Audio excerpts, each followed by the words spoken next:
which are brighter than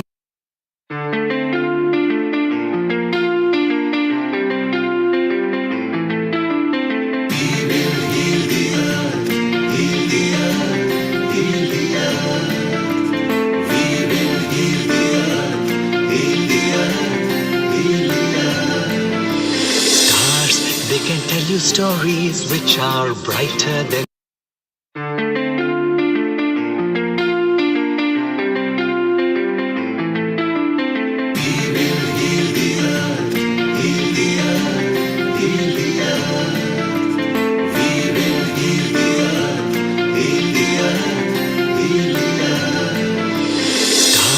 They can tell you stories which are brighter than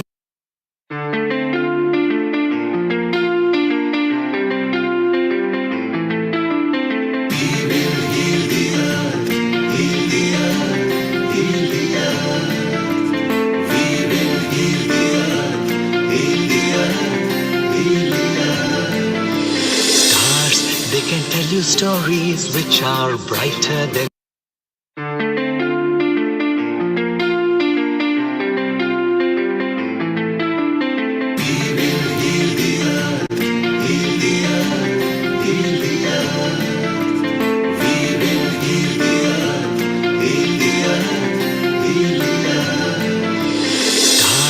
They can tell you stories which are brighter than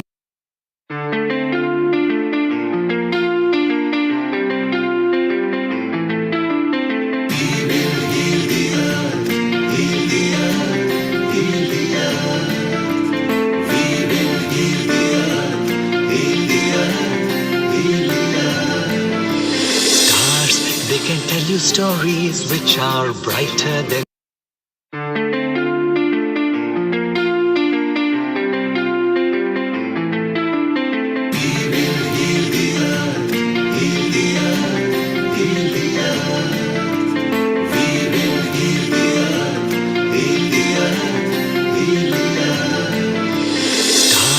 They can tell you stories which are brighter than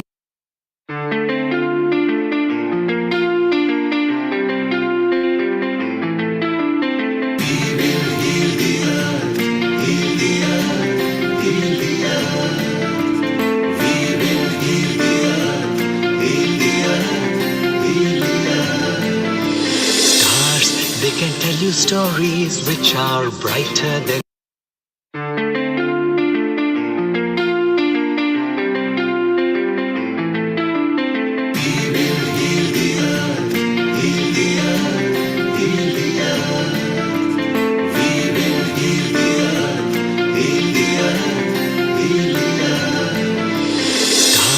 They can tell you stories which are brighter than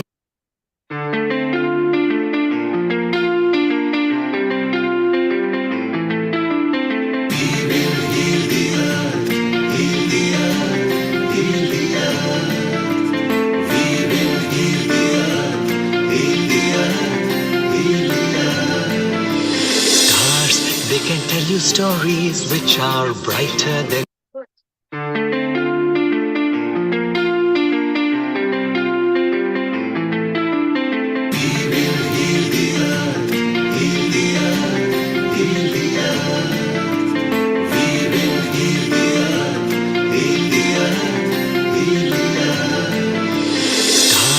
They can tell you stories which are brighter than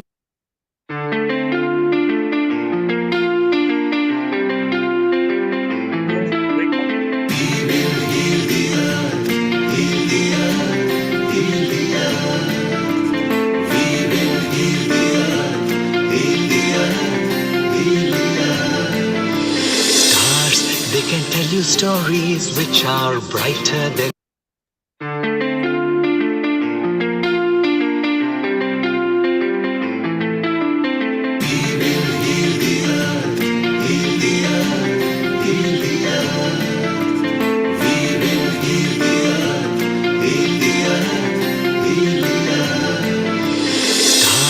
They can tell you stories which are brighter than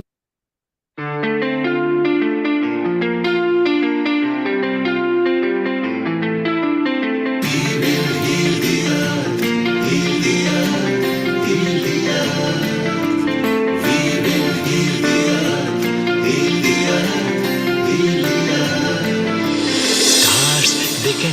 stories which are brighter than 10, 9, 8, 7, 6, 5, 4, 3, 2, 1. Global Namaste. Good morning, good afternoon, and good evening to all the viewers of Healing Our Earth. I welcome you all to this episode of Healthy Life, where we are specially going to talk about cancer awareness.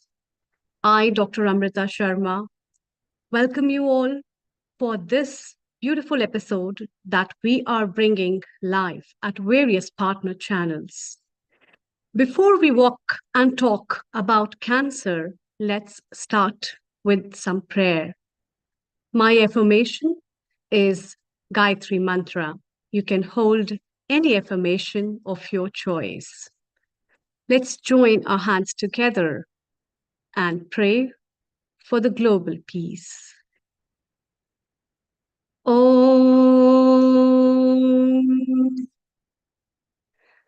Om Bhurbhuva Swaha Tatsaviturvarenyam Bhargo Devasya Dhimahi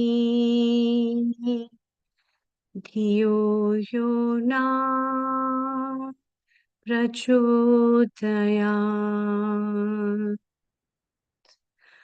Om Bhurbhuva Swaha Tatsaviturvarenyam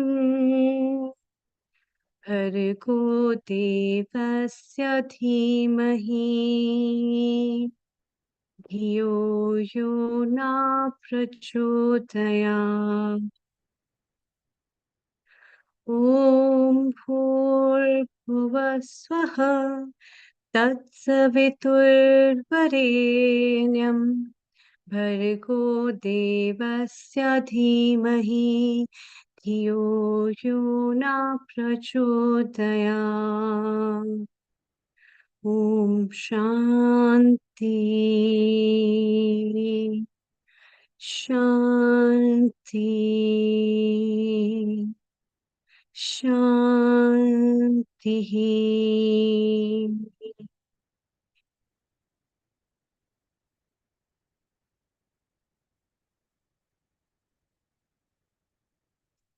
Today's episode is dedicated on one of the latest deadly diseases, where every second leading cause of death, one among 6 deaths globally, is cancer. Each house, we hear some stories. There are some cries and hues from the windows and the doors of the neighbors. And it's really important to know where the moving world is taking us and where this fast-pacing world is taking us to which toll of death. And for this, today we'll be having certain experts, doctors, guests, some caretakers, cancer survivors, and we'll be taking you live to a cancer awareness event at Leicester. And before we move further, I'd like to invite one of my favorite co-hosts with me, Dr. Lalit Soda. Dr. Lalit Soda is a senior host at Healing Our Earth. He is also a doctor of chiropractor, a global Zoom host as well. He loves trekking, traveling, as well as a great follower of spirituality. So, global namaste to you, Dr. Lalit Soda. A very warm welcome to this episode. A global namaste to you, to Amrita ji. I am truly delighted to be on Healing Our Earth after a long time. I had taken a pause, working away, quite occupied with other things. But I'm so glad that I've come back today and to see all my Healing Our Earth family and to see these wonderful speakers and to be a part of this wonderful topic today. So thank you for welcoming me. A global namaste to you. Thank you. And Dr. Lalit, it's time for us to welcome our first guest. And we also have Kirit Mistry, who is our regular guest contributor as well as representing Saha organization. A very warm welcome and global namaste to you, Kirit Bhai.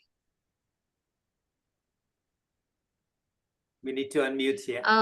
Yes, because Kirit Bhai has been involved with so many organizations, and especially for awareness, for community service related with organ donation, with mental health, with NHS. He's been doing wonderful job. Global namaste to you, Kirit Bhai. Namaste. Really interested on this topic, so it's good to have all our guest speakers here that we're going to be entertaining and learning from as well. So let's welcome our guest, Dr. Vijay Kumar Gupta. Dr. Vijay Kumar Gupta, global namaste to you.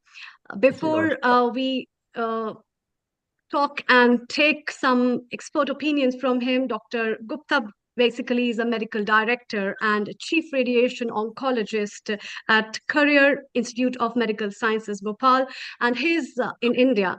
And his special interests are in the prevention of head, neck, breast, and cervix cancer.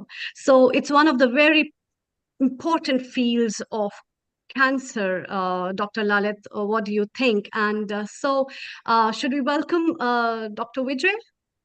Dr. Vijay, a global namaste, a very Global warm namaste. welcome Thank you very on much. Healing Our Earth platform today. Thank you. Thank you. Thank you very much. Thank you very much. Yes, Amritaji, you asked me a question about, do I think head and neck cancers are very important? Absolutely. This is the area that we work as a chiropractor. So yes, we are always on the lookout for that. But who better to have with us than Dr. Vijay Kumar Gupta, who can enlighten on this particular topic. So Dr. Gupta, I will let Amritaji and yourself interact, and all three of us after your topic can interact together. Thank you. Thank you, Dr. Amrita. Thank you, everybody.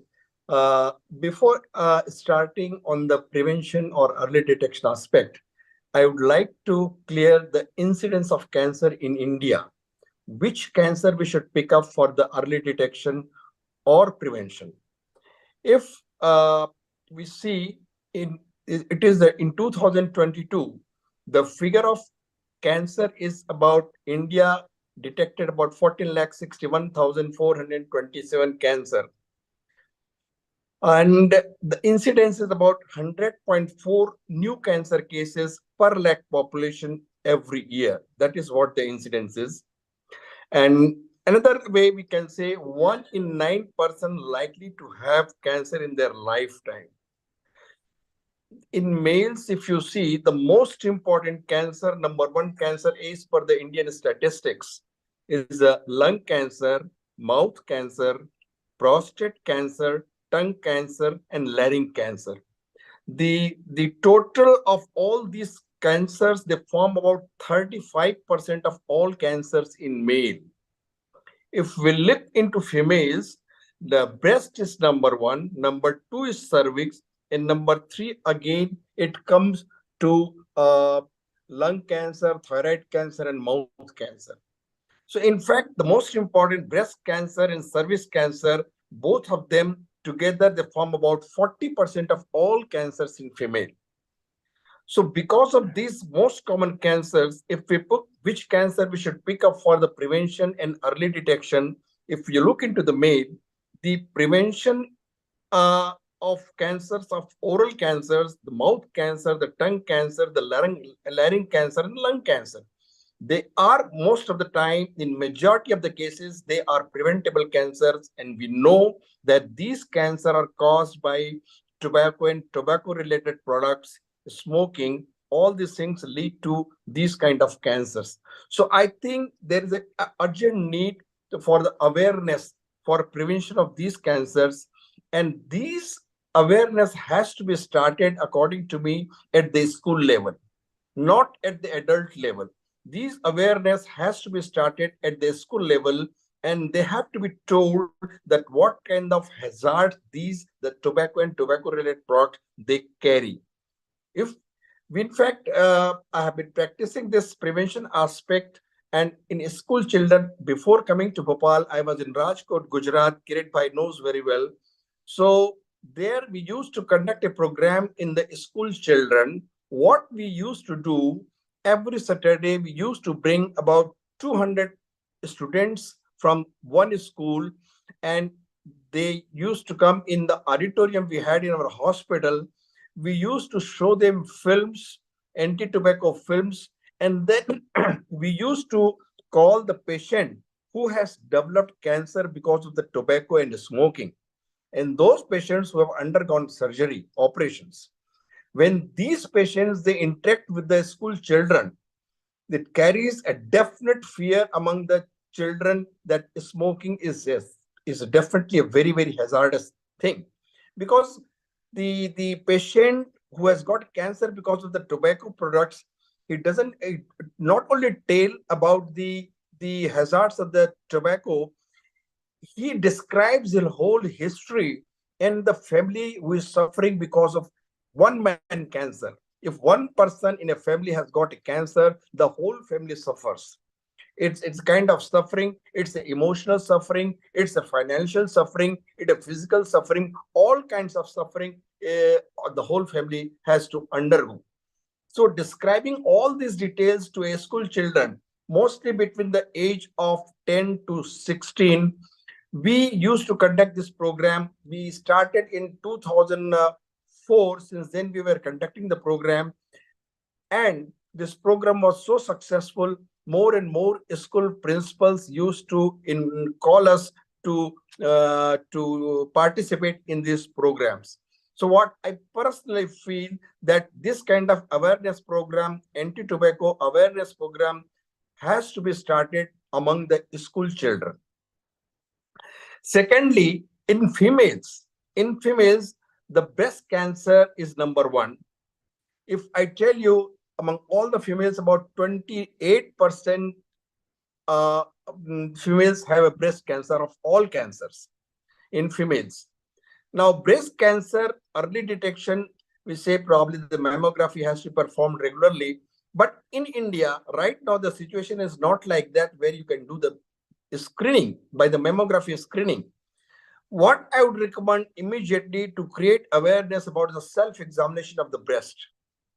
If that is taught again at the school level to female childs and above the age of 10 or 11, probably they will carry the message to their family, to their relatives, what is the importance of the self-examination of the breast. Although this has to be done after the age of 30, but probably catching the females after the 30 is very difficult.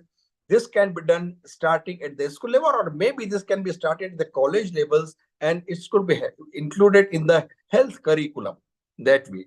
So these are the ways, the easiest way in India to carry out the early detection of the breast cancer. Regarding the cervix early detection, we have already in India started doing the vaccination program, and recently the government of India has declared the free vaccination for the cervix cancer HPV vaccines has been declared. It has to be executed. But if it is getting late for the vaccination, then probably early detection of the cervical cancer can be done by the visual examination, by VIA test, by Willi test, and very easily this cancer can be very early detected, and it is possible. So this is what I would like to convey as far as the early detection is concerned. One more thing, in case of males, the prostate cancer, which we are seeing regularly more and more now, is being detected. So that is one thing, the PSA level once in a year has to be done in males above the age of 40, and that probably can detect more and more prostate cancer. I think I need to convey the whole message for early detection this much. Now, if any questions or anything has to be, please go ahead. Thank you very much. That was really informative, Dr. Gupta. So, Dr. Lalit, let's move on with the questions and discussions with Dr. Gupta. Please Dr. go Gupta, ahead if you have. Yes. Thank you, Amrita ji. Thank you very much. And Dr. Gupta, a wonderful emphasis on detecting it early. You mentioned quite a few heavy statistics there, and that was mind-blowing. You said in 2022, 40 lakh people, 40 Yes. lakh 61,000 and some additional figure Yeah. that were diagnosed with cancer. Right. And this is where you have actually, the diagnosis has been made. Would you say that there would have been more people who would have even died before the diagnosis was made, and the stats would be higher? Absolutely, you're right. There might be much higher number of the patients who have not come under the detection part. That is the reason there are many patients from villages, they have a cancer, but Yes. they cannot come up to the hospital also because the facilities are not there. So Right. those cases, according to me, the figure can be even double also. If you see, there will be very large number of patients who can have cancer in India because the lack of the facilities. They from remote places, people cannot come. They have problems, but they cannot come to the hospital. It's like, I mean, the figures are mind-blowing. It's like an epidemic that people Yes. don't even know about. Yeah. So this is interesting when you spoke about the fact that there is initially, where should we start? And schools is the best place. Currently, would you be able to say that in India or worldwide, if you are aware of any school programs that are being implemented for this reason? I'm not aware of the total word, but see, I have been doing personally at Rajkot in Gujarat, India. I did it for about 20 years before shifting to Bhopal, and that was very interesting. For me, it was very satisfying because I personally felt. I used to call the school children, say 7th class, 8th class, 9th class, 10th class, from 10 to 16. And when the children, they are sitting, and we used to show them the anti-tobacco awareness program film, which was made by us only. And after seeing that, when the patient interacts with the children, that is very interesting. And after the interaction with the 2-3 patients in that one particular session, it used to be a 1-hour session. After interaction with the children, we used to call the children on the stage, and they used to take oath. We try to, in fact, I had done a study maybe about 20 years before, going to the corporation schools, which was a lower class financial status schools. And the idea was to know how many children in a class they are using tobacco or smoking. To my surprise, my expectation was that probably there might be 5 or 10% children might be taking. But when I went to the class, that was 7th, 8th, and 9th standard students, the amount, the number of children who were using tobacco products was almost 30%. That Whoa. was the reason, in fact, and that made me to start this program regularly. And then we started doing, we called the principals, in fact, of all the schools in Rajkot, and all those principals came. We gave them idea what we are going to do. All the principals agreed. They agreed to send their students once in a week for that program. And that is how that program was going on. This is still going on there right now. I'll be sooner or later introducing this to Bhopal, but I don't know this kind of program regularly is going in any part of India or world. I'm not aware of it, but basically this has to be brought within the health curriculum itself. A school, a small one page health instruction must be given to the school children, really speaking. I think that's very, very true and very correct to do. However, nationally, say for instance, you've done it in one city like Rajkot, which is, again, it's not an easy task. But I think if everybody unites to do this, like I remember one thing, when I was a kid at school, we had a dentist come because of children getting all the dental cavities and stuff. So all the nurses did, and this is back home in Kenya where I was growing up in my primary school, they just come to school and show you how to brush your teeth. You know, we didn't have electric brushes or anything, toothbrushes at that time, but they would come and just make fun and show us, oh, 10 times here, 10 times there, 10 times there, put a toothpaste. So they were teaching us how to maintain dental hygiene. Now, in a similar way, I think this would be so interesting, and if it became a global thing on how to prevent certain cancers and introduce it into the school curriculum, I think that would be wonderful. Wouldn't you think, Amrita ji? Yeah. Perfect. That's a very brilliant idea, in fact. And it's very important as well because children basically are the future. And if we need to stop the prevalence of cancer at that stage where it is diagnosed, it might be too late for a doctor to heal and for them to as well afford the burden of this, and especially the burden of cancer and the financial liabilities, as well as the mental and emotional setback and financial setback that the families take. It is going to grow the economic burden of the world as well on the global level. So I think it will curtail all those issues apart from restoring health in many, many ways. See, what is we are- happening right now? What is happening right now is in the packets of the tobacco product, cigarette and BDs, all this product, they mention it is injurious to health. Now, writing one line injurious to health does not convey the whole hazards. So the people who are using it, they don't understand it. So that is the reason we started. When the patient interacts, our aim was to create a fear among the children for touching the tobacco products. They have to have a fear in their mind. It's not just knowledge or awareness. The fear has to be created. If you use tobacco or any product related to tobacco, is going to be very, very dangerous. That can come only when the sufferers, they discuss with the children. That is so true, Dr. Gupta. But you know what? We have our wonderful Healing Our Earth team member here. She's out enjoying in the sun. Mala Naika from the Healing Our Earth team. Mala, a good afternoon and a global namaste to you. Can you unmute yourself, please? Oh, we can't hear you. Okay, she needs to unmute somehow. And while she's, Mala, we need to unmute you if you can. Wonderful. Okay. Global namaste. Hello. Wonderful to hear this very important subject. And I've lost two very close people in this coming weeks of cancer, apart from own family members. A very, very important question.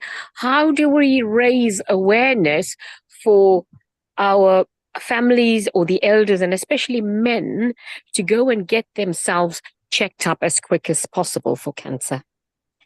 They tend to leave it too long, and they feel like they don't need to go, or there's some sort of stigma about going and getting themselves checked.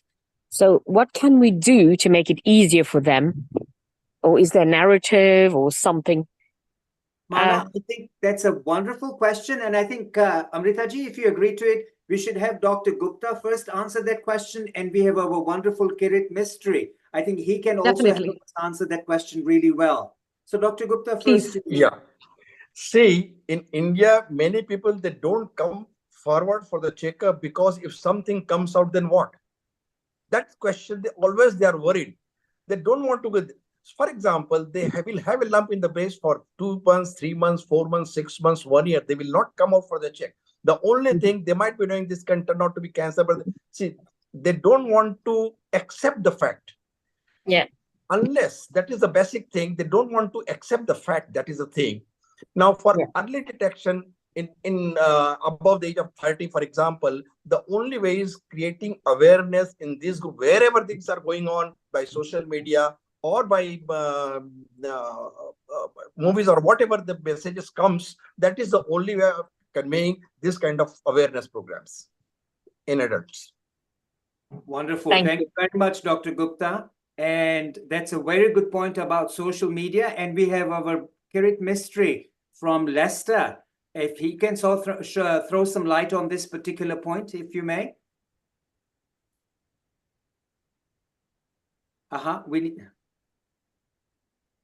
We can't hear you, Kirit Mistry. We can't hear you very well. Can you hear me?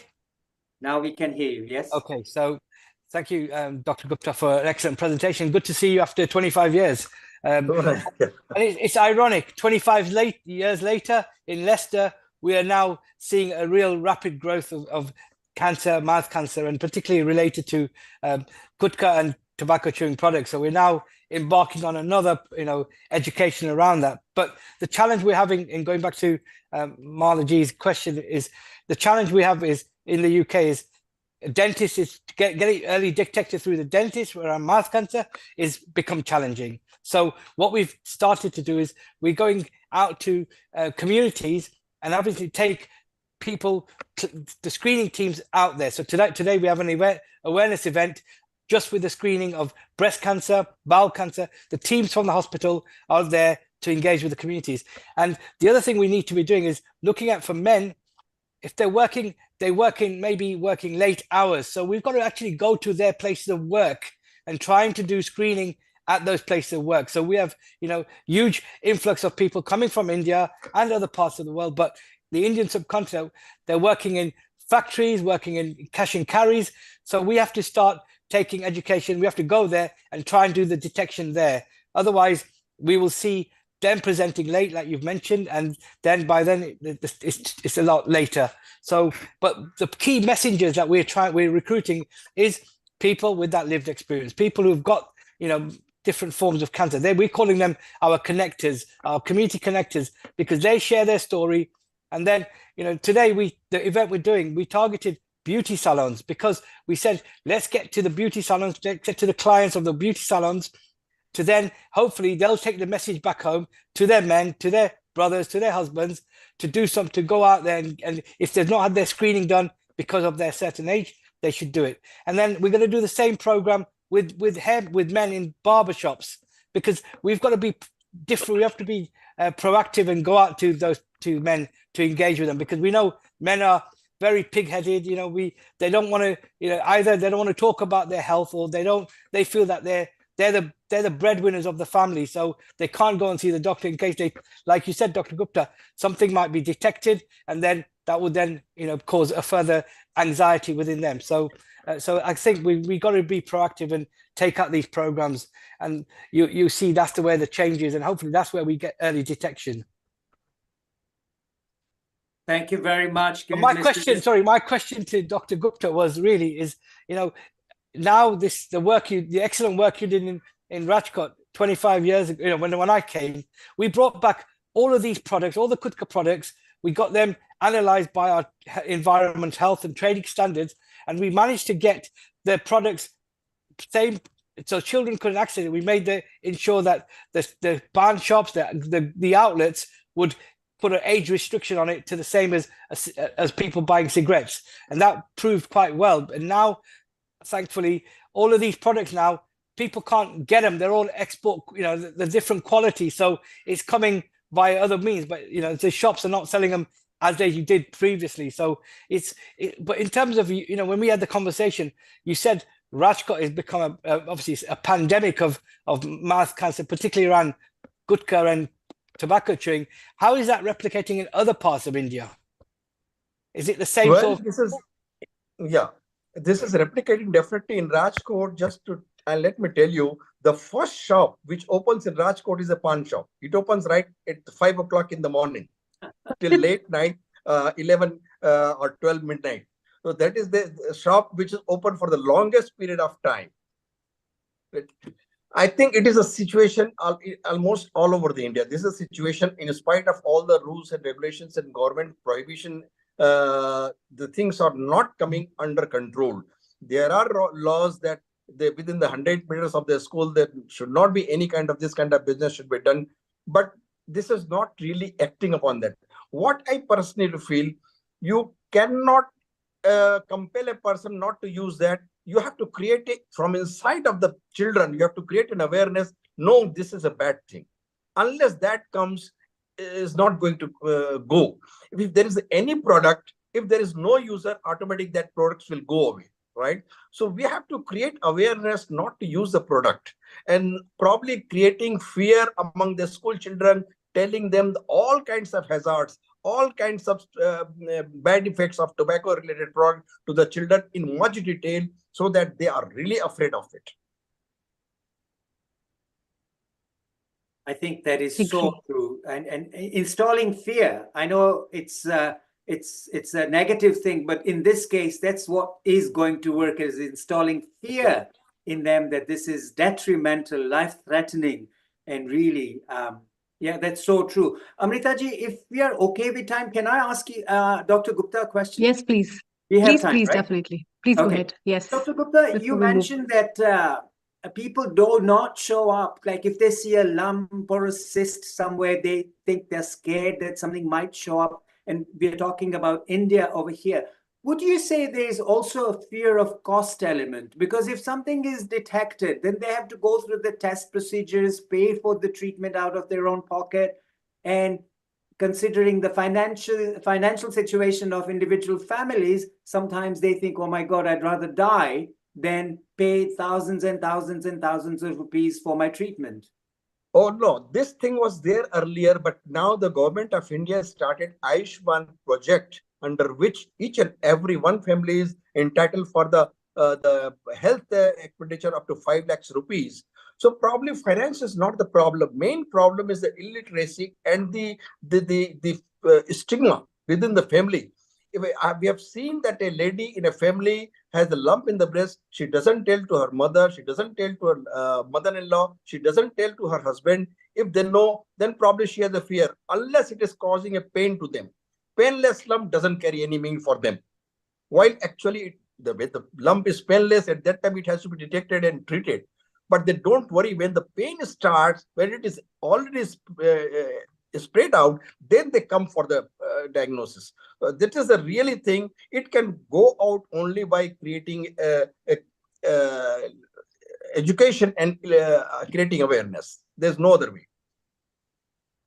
So they would think it's a stigma to be diagnosed with cancer. Yes. They take it as a stigma still. Except for metropolitan cities and higher societies, majority of the population within the village, they still feel that stigma. So this is definitely education, which is so very important. Absolutely. It is the education which can probably... Taji, some more questions? Yes. Yes, before we move to our next guest, my question, Dr. Gupta, is because you are from the, you're a medical director and dealing with radio oncology.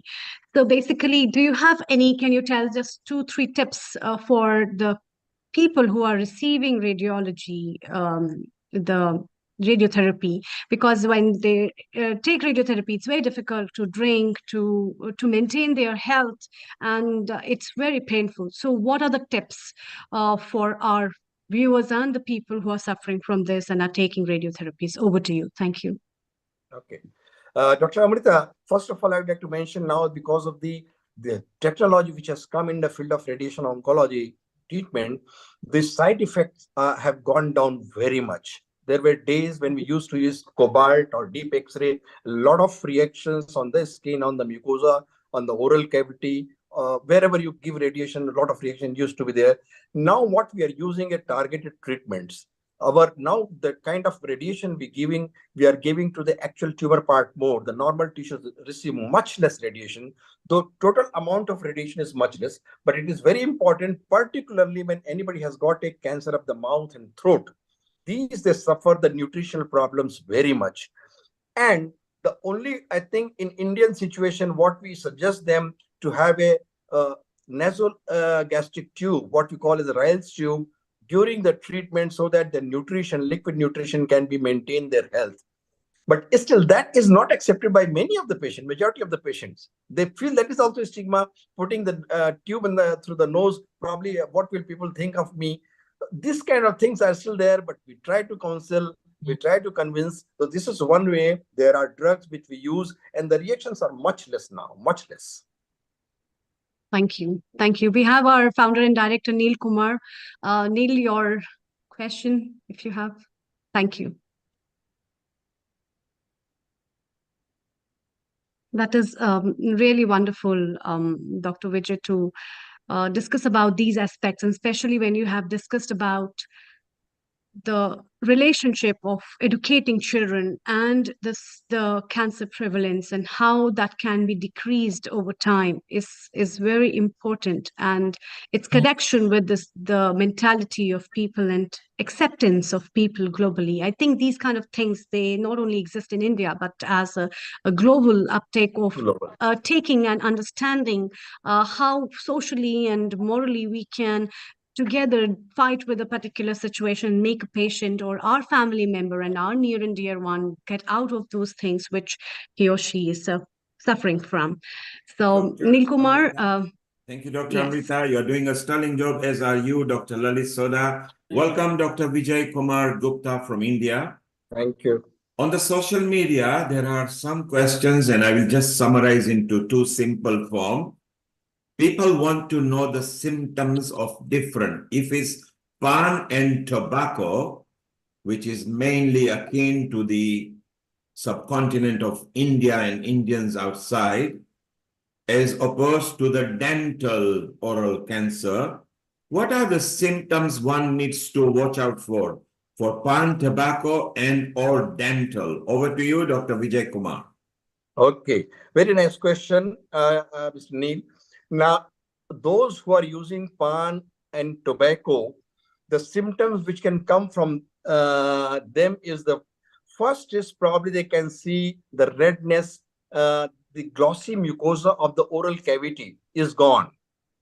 Because of the regular use of pan and tobacco, the glossiness of the mucosa of the oral cavity is gone. Second is then it becomes reddish. And after that, they start getting ulcers. So if they find a ulcers, which might be a burn, there might be a burning situation. So at this stage only, they must go to the doctor and get themselves checked. Why I have got a ulcer? What we call in Hindi is a chala ho gaya. So when they've got an ulcer, they must immediately go a very small ulcer, maybe half a centimeter also, that should be checked by the doctor. And at that stage, probably it can be cured. So the most important is ulcers in the mouth, burning sensation in the mouth for a very long period. So any non-healing ulcer in the mouth or lip is likely to become a cancer in future. Thank you very much. So that is for the viewers who are asking for a question. Over to you, Dr. Lalit and Dr. Amrita. Before we move to Kirit and others, let's get some more tips from Dr. Vijay Kumar, and over to you, both of you. Thank you very much, Mr. Neil Kumar. It's truly a privilege to be on this Healing Our Earth platform, isn't it, Amrita ji? Sure, definitely. Undoubtedly, and a lot of good points Dr. Vijay has put forward. Dr. Vijay, I would also like to ask this kind of a thing. So sometimes people have very frequent oral ulcers, and the people might think that, especially it happens with peritonsillitis, and when people get tonsillar infections, then this is very common.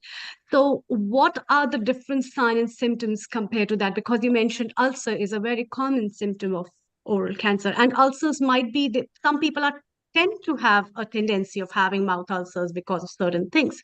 So what is the differentiation criteria on that basis? Over to you. Right, Dr. Amrita. Any ulcer which is coming, going, right, that is not likely to become a cancer.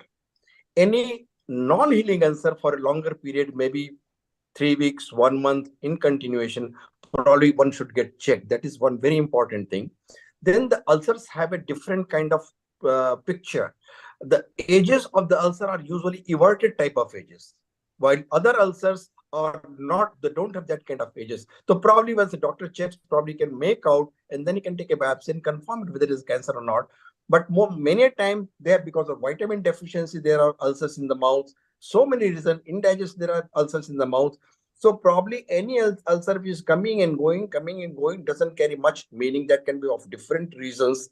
But a cancerous ulcer is usually they are non-healing. They don't heal for weeks and months together. Such ulcers must be checked.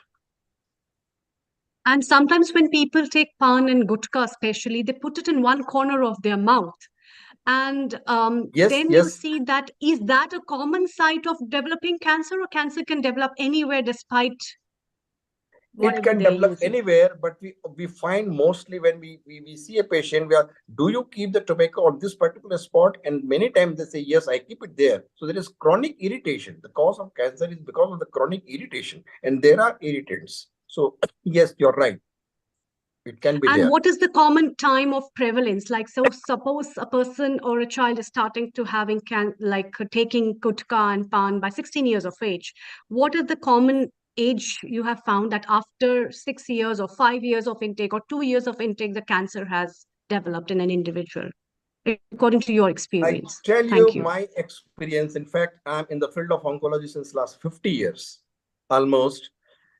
Maybe 30 years, 35 years, or 40 years before, when I used to see cancer patients, I never saw a patient below the age of 50, a cancer patient. But now we see a cancer patient, oral cavity cancer patient, even at the age of 25 and 30 also. See, the reason is because the habit of using tobacco, it has come in is various forms. There's of gutka and pan masala and all these things. The children start using at the age of 5 years, 6 years. When we take the history, if anybody in a family is taking, a father is taking, or mother is taking, or elder brother is taking, the habit is going to trickle down to the younger children also. If there is usually either they start using because of the friend circle, one friend is taking, automatically it spreads to other friends also. This is a usual way of getting a habit of taking tobacco products. So yes, it's there with the young children. Yes, Dr. Lalit, over to you. Dr. Gupta, that was that's very important information, how it trickles down into the family. On that note, I also had a quick question before I go to a question that has come up on the chat box. And my question to you would be, the mouth cancer. I've also known that women also take tobacco. Though it may be a very prevalent thing in men, in the male gender, but women also are chewing tobacco. Is that correct? And quite a few, quite a large number. Yes, it is correct. It is correct. The incidence of mouth cancer in females is about 3.5% among the females. If 100 females you see cancer females, then probably about 3.5 females will have a mouth cancer. And they are in certain areas of India's part, they use tobacco. Females also use tobacco. Not only that, sometimes they when in laborer class, when they go out for the labor, the children, they put some kind of maybe tobacco or tobacco product to the 1 year, 2-year-old child so that they can remain calm and quiet. This kind of things also we have in a very limited area, but we have seen even these things also. It's used as an analgesic kind of thing. Yeah. Keep the baby calm and they get on with their work. Yeah. But this is where, don't we think that these are the women or men who are taking it, and they are the ones who need to be educated too? Absolutely. Unfortunately, it just doesn't sink in their head till they actually become victims of it. Exactly. They don't believe, they don't accept the facts. If you tell them this is causing your ulcer, they will not accept it. Unless somebody develops in the family, then only. See, I've seen to that extent, in a hospital, the father is operated because of the cancer, because of the tobacco product of the oral cavity, big surgery has been done, and the child is sitting beside him taking tobacco. What other example I can give you? It's really very, So before we get to Mr. Nilkumar, there's a chat box question that has come up from Mala Neka, and I believe she's had this message from somewhere. And it says, I have ulcers all over my mouth since last Tuesday. It's red, it's burning. I used salt, antiseptics, and antibiotics. Slow recovery. Any remedy you can suggest, Dr. Gupta? No, probably she should take some vitamins also, B-complex vitamins. That will help definitely. Yes. Perfect. And obviously get it checked, right? Rather than Yes. If persists, should get checked. Perfect. And Mr. Nilkumar, you are also on here. I believe you have a question to share or something from social media that has come up to you. Yes, so general question here, Dr. Vijay Kumar.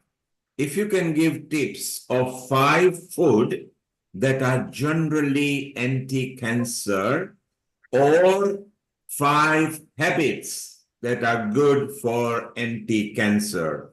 Over to you, Dr. Vijay Kumar. Well, in general, we say green vegetables are good for the health. There is no specific thing which has a anti-cancerous product. There are people say in general the green vegetables do have the anti-cancer property. For example, broccoli, they say it has got the anti-cancer property, but it's not, you cannot specify those things. In general, they should take more in the healthy diet, which consists of vegetables, fruits, all this, milk, all these things only. And would you But agree unfortunately, we get processed food all these days now, where you really don't know what is happening. Would you agree that avoiding raw sugar in any form is good, and particularly if you are diagnosed for cancer, then sugar should be avoided? Over to you, Dr. Vijay Kumar. Well, it is not proved. Excess of sugar in any form is definitely detrimental. But if you're taking regular sugar since childhood or the family habits, what we have in India, it doesn't affect, it doesn't increase the incidence of cancer. Sugar is not proved to increase the incidence of cancer.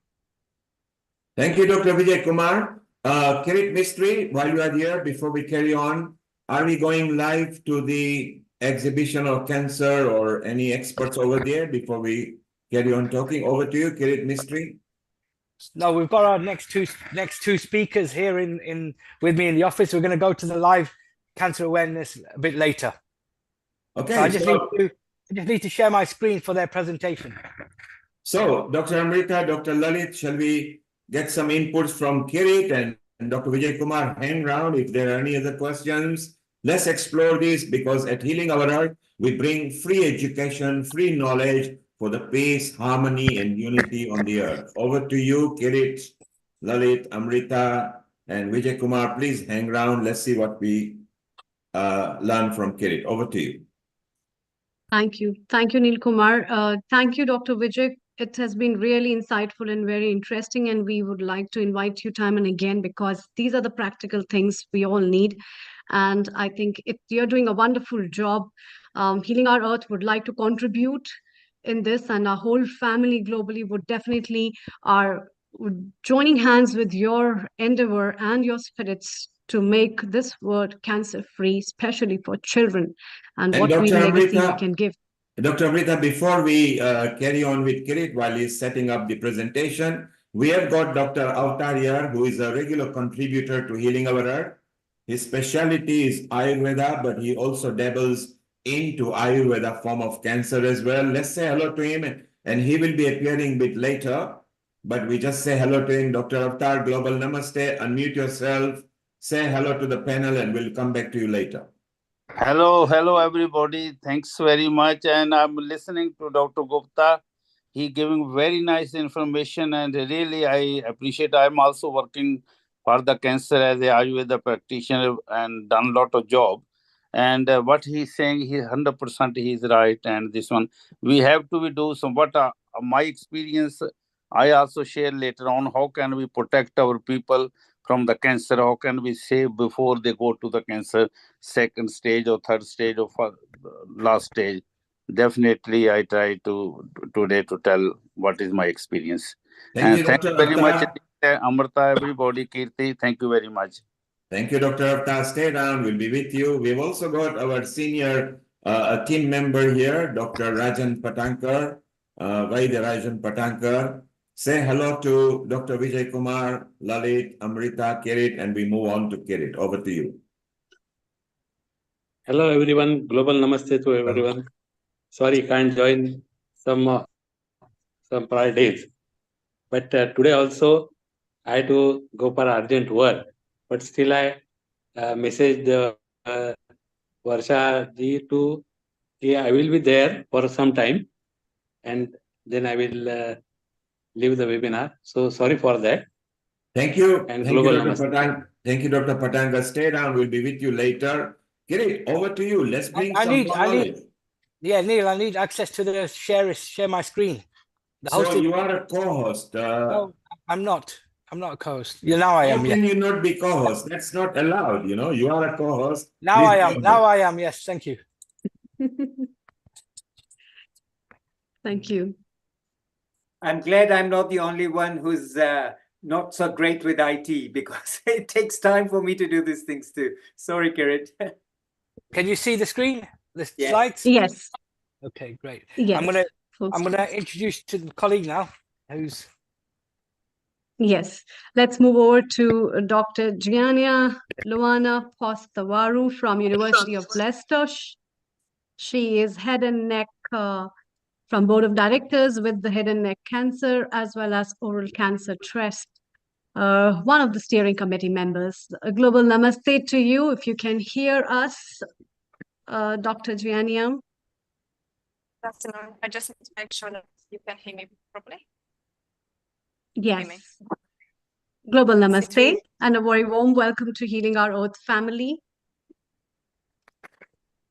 Thank you very much. I'm going to actually start my presentation by saying that I really believe that bringing in awareness in our communities actually would make a big difference in the situation that we're facing nowadays. And we're talking here about health inequalities.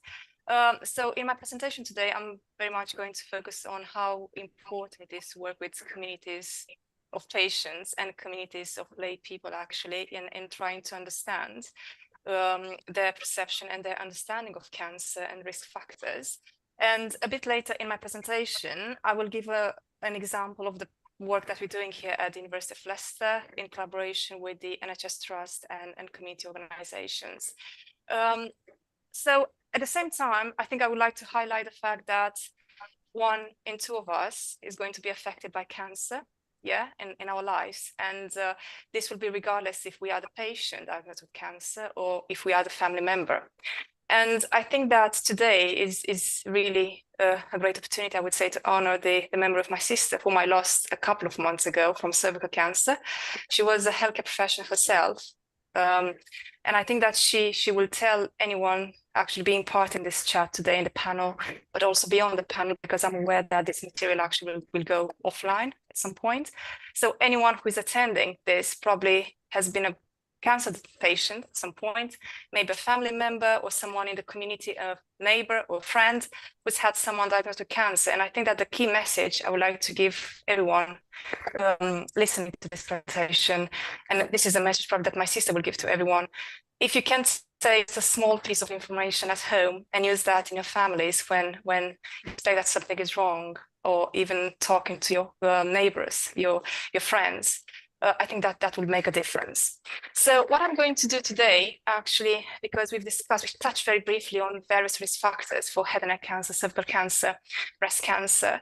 I think I'm going to talk very briefly about human papillomavirus, or HPV. I'm going to give a brief overview of the situation in the UK. And also, I think that what's really important here is to understand from a psychological side of things, because I have a background in health psychology, so my presentation will be very much around how we can facilitate the discussions with the children in the school setting, but also in the families. So I'm going to provide some insights into what really matters to the children and young people in the UK when they made a decision to get a vaccine, the HPV vaccine. I'm going to also touch very briefly on the HPV vaccine uptake in the UK and more globally. And we'll be maybe shocked to see that actually the levels, the uptake levels have decreased. They're really low compared to the pre-pandemic rates. And of course, I think there is an urgent need to do something about that. I'm going also to explain why it is really important for us to really get together in the same space, us being maybe universities, educational institutions, health systems, and communities working together to try to understand how we should develop and co-design key messages for people in the community. So I'll provide some examples of the work that we've done together, and also some key findings of the work that we're doing here in Leicester.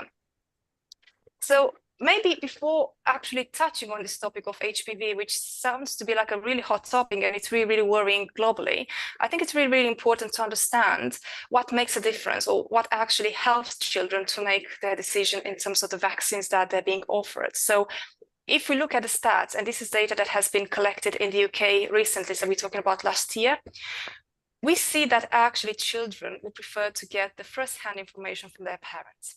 So what I've heard previously is that we need to start with awareness campaigns and education in schools. What I also think it's really important actually to explore what are the key systems around these children and how we can work together in collaboration to actually enhance that confidence in making the right decisions. So this has been a really large-scale survey. We're talking about almost 1,600 children and young people who've been surveyed, yes, been taking part in this piece of research. And almost 90% of these people, actually, these children, they said that they would prefer to have this information from their parents. So what this is actually telling us, I mean, the key message here is we shouldn't work in isolation with these children. Actually, we should work in collaboration with these children and their families, their parents, and the key people around them. And of course, the next person that they would like to have this information from, so these are the people they would trust, are the GPs.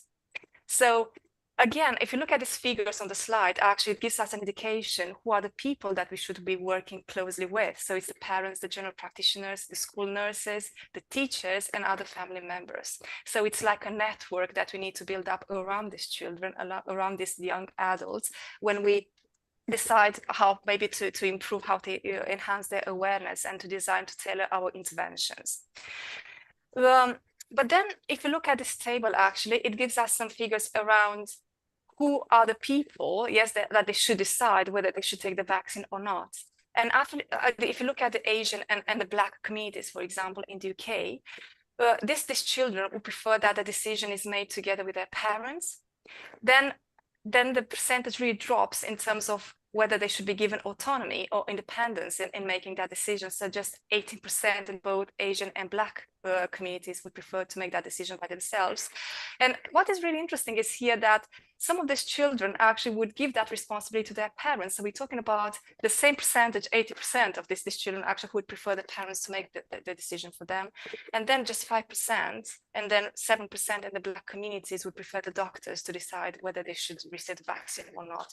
Just to clarify, we're talking about vaccines in general here, and then I'll provide more specific insights around the HPV vaccination.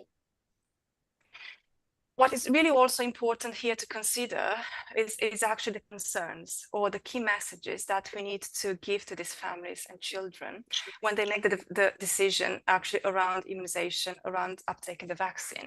And children have their concerns as well.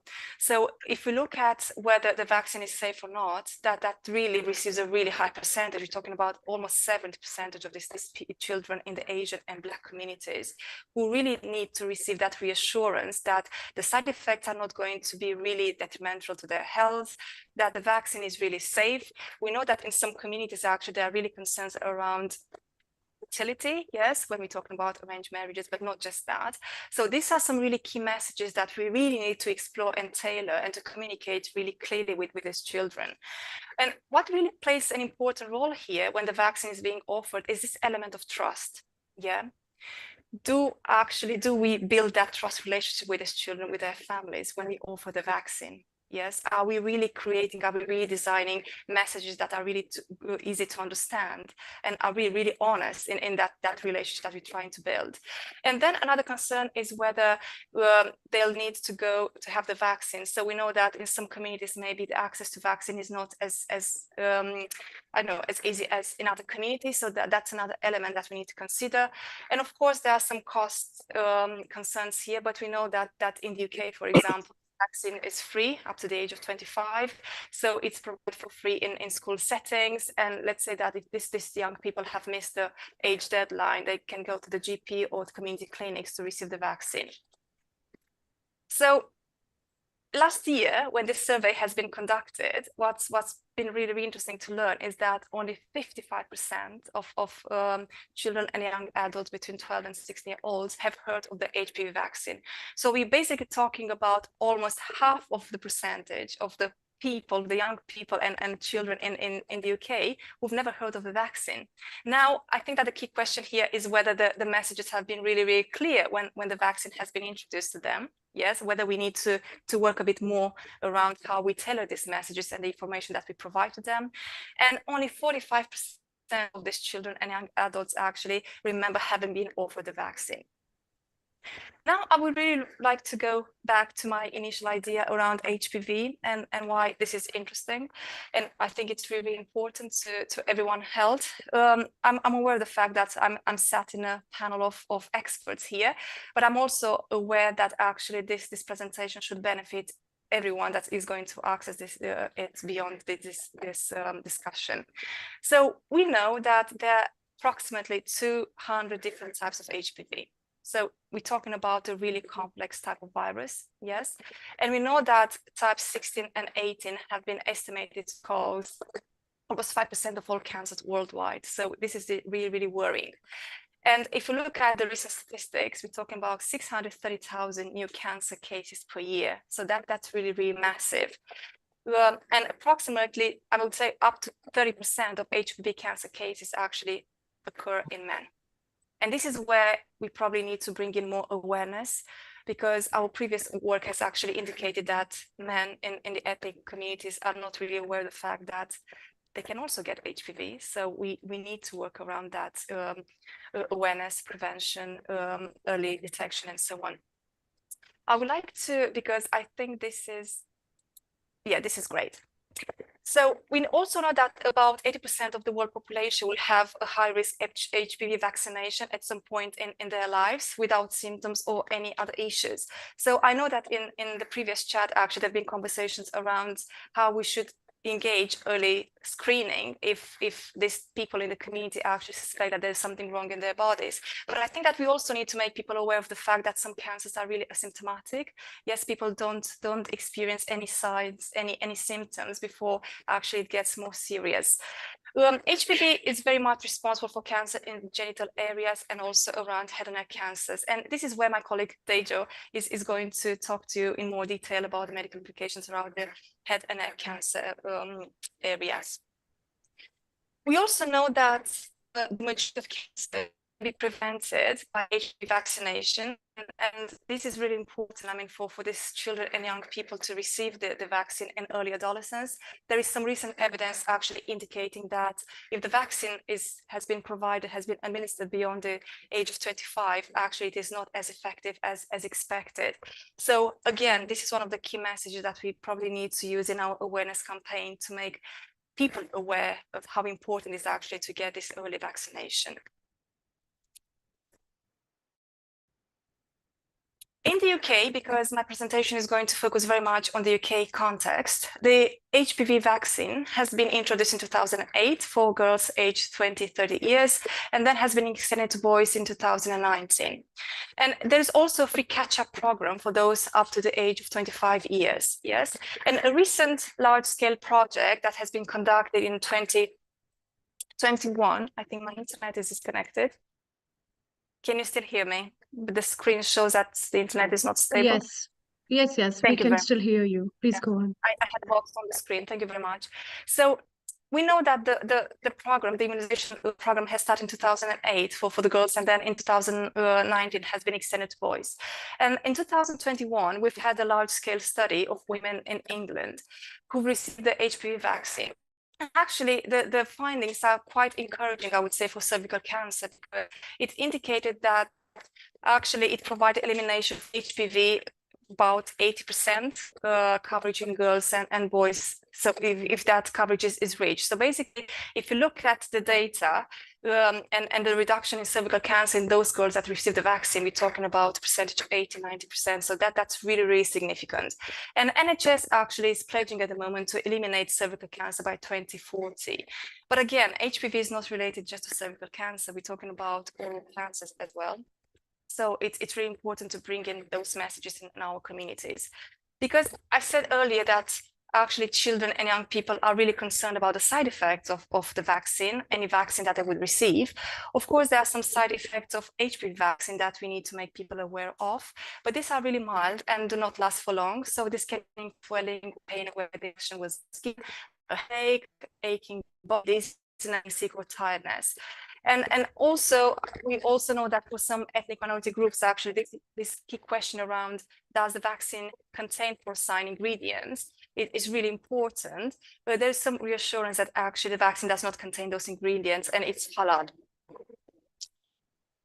Now, the question is, because of course, we've been through the pandemic, we know that communities had various attitudes toward the COVID vaccine. We know that there is a lot of controversy around the vaccine uptake. And as part of that context, it's really important to talk about the HPV vaccine uptake as well. And if you look at the recent facts, actually, what is worrying here is that the uptake has decreased and is lower than in the pre-pandemic.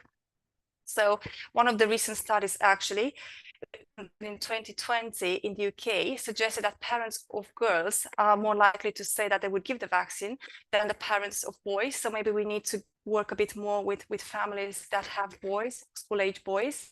And we also know that the previous refusal of a vaccine for a child is closely linked to parents actually not wanting the HPV vaccine. So if we have families where the parents have refused the, let's say, early childhood vaccine to their children, these families are more likely to say no to an HPV vaccine. So again, we need to bring in more awareness in these families.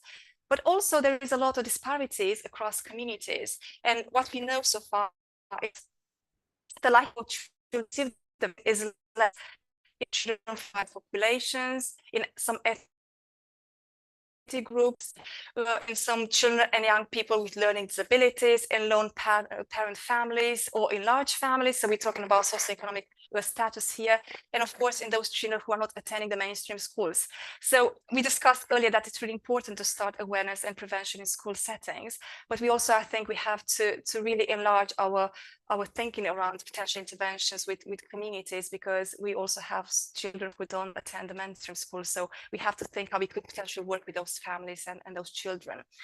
But what is also important here to highlight is that adolescent females from Asian and other ethnic backgrounds are approximately twice as likely as their white counterparts to have their parents refuse to allow them to receive the vaccine. So let's say that if we had a group of parents allowing, let's say, 100% their children to receive the vaccine, probably only 50% of the Asian parents would allow for to actually receive that vaccine. So again, this is a bit worrying, and we need to understand what really prevents these parents from trusting the vaccine. So in order to understand these processes, in order to understand what are the potential determinants of parents making those decisions for their children, it's really crucial actually for key institutions to work together. And here we're talking about educational institutions, we're talking about health systems and communities. I mean, people out there in the community working together and to create this bridge of knowledge that will help us to tailor the right messages.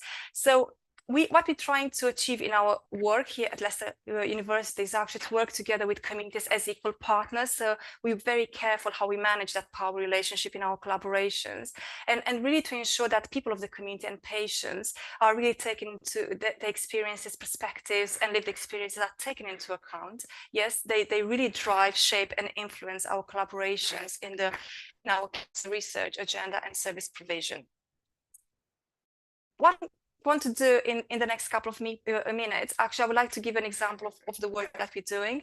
So this work has been funded by the Leicestershire Academic Health Partners. And there is some context to this work. And I think that my colleague Dejo, he's a consultant in head and neck cancer, he's going to explain a bit more in more detail this context here in Leicester and beyond Leicester. But what's been really noticed is that there is an increased incidence of head and neck cancer, especially since the COVID pandemic. And there is also an urgent need to address the gap in public awareness regarding head and neck cancers to ensure early diagnosis and treatment. So we have a high percentage of people actually who present themselves with advanced, maybe late stage cancers. And in order to understand what really prevents people to access support earlier or to engage with healthcare systems, we really wanted to encourage this group discussions with members of minority communities, yes, and local and national patients to try get an insight and understanding of their perspective around head and neck cancer and how maybe early diagnosis can be facilitated in this community. So basically, what we really wanted to achieve is to go to those communities instead of them expecting them to come to us and have this honest, open conversations around their awareness of head and neck cancer. What are the risk factors? What is their knowledge? How confident they are to access the healthcare services, and maybe how we can support or how we can tailor interventions together to enhance in their own healthcare decisions. What we have here on the screen is the lovely team that has been working on this project. So we are a multidisciplinary team of experts. So we have Dejo, who's my colleague working at University Hospital Leicester. We have Tamara Khan, who's the Cervical Cancer Trust Chief Executive, and Nena Patel, who couldn't be with us today. And she works for the University of Leicester, the NIH Research Support Service. And of course, we wouldn't be able to actually do this piece of work without working closely with our community organizations, which involve the South Asian Health Action, Bangladesh Youth and Cultural Shamiti, Highfield Rangers, the Be Inspired, and of course, one of my PhD students. So what we've achieved so far, this is work that has been planned in 3 stages. So in the first stage, we really aim to work with community members. So this will be people who haven't had a diagnosis of head and neck cancer. Then in stage 2 and 3, we aim to work with patients in Leicester and patients beyond Leicester who've been diagnosed with head and neck cancer. So far, we've conducted 16 participatory focus groups of 2 hours each with 7 different ethnic communities from socioeconomic left areas within Leicester. So we've spoken to 53 members of the Black, Punjabi, Indian, Pakistani, Bangladeshi, Eastern European and white British communities. And we tried to actually, before going out there to speak to these people, we co-designed open-ended questions, and we also co-designed visual materials to get an insight into their perspective about head and neck cancer, the risk factors, including HPV virus, and their recommendations for an awareness campaign. So what I'm trying to say here is that the questions that we've asked these communities have been open, they've been sensitively tailored, and with the support of our colleagues, I mean, Dejo, who's a consultant, Tamara, who works in the Cervical Cancer Trust, we tried to design some PowerPoint presentations around head and neck cancer, potential symptoms, providing photographs, images, also around risk factors, to really help these people out in the community to get awareness of head and neck cancer and the implications. So what we've had here on the slide, just a couple of photographs that have been taken after those group discussions. So as you see, these conversations have been really enjoyable, really insightful actually, and they've been really participatory, which meant that we really were interested in understanding and actually taking on board the key messages of people taking part in these groups, because to us, they are the experts by experience. So it's their perspectives and their own experiences that are actually guiding our own work. So this is work in progress. Actually, we've almost completed the first work package. So we still have to organize 2 groups with the Eastern European community. And now we are in the process of actually disseminating some of the findings and aiming to publish this. But what I think it's really important to highlight, as part of this conversation, there's been some key questions around the HPV, because HPV was related to some forms of oral cancer. And what was really interesting in these communities is that there was a really low degree of awareness regarding HPV to none. So I would say that some communities tended to have negative attitudes towards the vaccinations following COVID. And we know that historically, some of these groups actually wouldn't be willing to take the vaccine. There was some inequality in terms of receiving and accessing information about HPV virus and the vaccine in all communities. So we had people who I've heard of the acronym HPV, but they didn't really know what they stand for. Some contributors heard of the vaccine, but the awareness that HPV was sexually transmitted and that men can get it too. And actually, when we tried to explore the transmission of the HPV, we understood that there could be some potential stigma or taboo around that topic. And this is maybe something that we need to work together more closely to try to find ways of exploring this perspective effects. There is also a wide spreading of myths and misinformation within these communities. And again, in order for us to be able to tailor the right interventions, we have to understand what people know of those specific conditions, of the risk factors, and work together with these communities actually to design the right messages, the right key messages. All members of these communities actually suggested the need of enhanced community awareness of HPV transmission, so they were really willing to learn more of HPV and also willing to be active part in our dissemination strategy if there was an opportunity. Some of these people even checked in their family whether the school-age children have received the vaccine at home or the offer. But overall, I think that the people perceive HPV as a... Of course, those were some of the... Thank you. Yes, thank you so much. We are running out of time as well. I'm going to thank you so much. Yes. Thank you so much for joining in.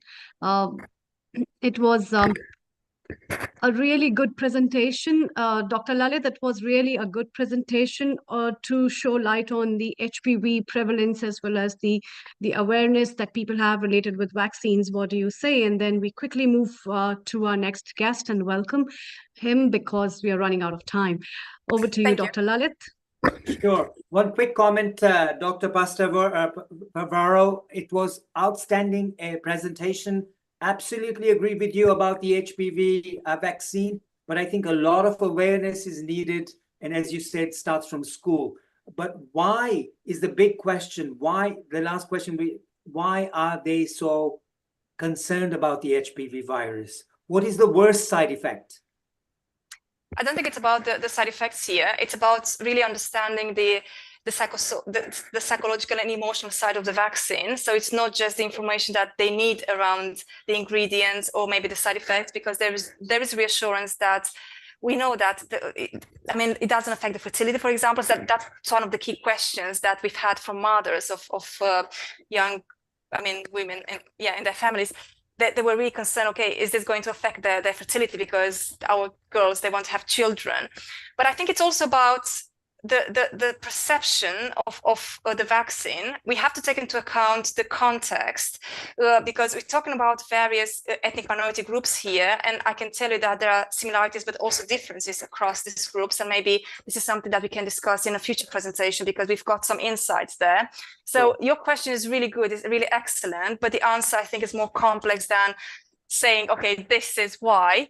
We also have to take into account the historical background, the historical context of these communities, and also the emotional and psychological implications of getting the vaccine. And there is a lot of fear, because fear has been mentioned a lot in the previous presentation.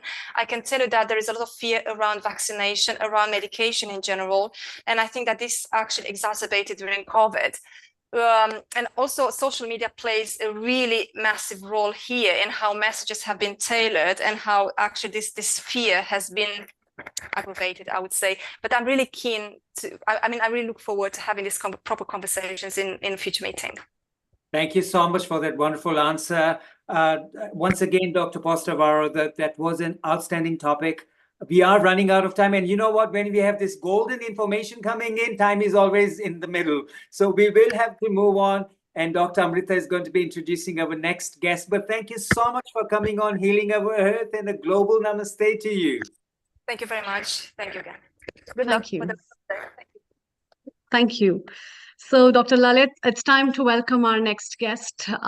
Let's welcome Dr. Oladejo, who is a consultant ENT head and neck robotics surgery from University Hospital of Leicester, as well as the director of the trust of NHS. So let's welcome and let's hear him because we had been talking about oral cancers, we had been talking about head and neck cancer. So global namaste to you, Dr. Oladejo. Global namaste. Can you hear me okay? Yes, we can hear you very well. Please proceed. Thank you. Over to you. Good afternoon, everyone. I'm Dr. Oladejo Lale. I work as a head, neck and robotic surgeon at the University Hospitals of Leicester here in the UK. I also lead the Head and Neck Cancer Research Institute in Leicester, and I work as a honorary senior lecturer in the Leicester Cancer Research Centre of the University of Leicester.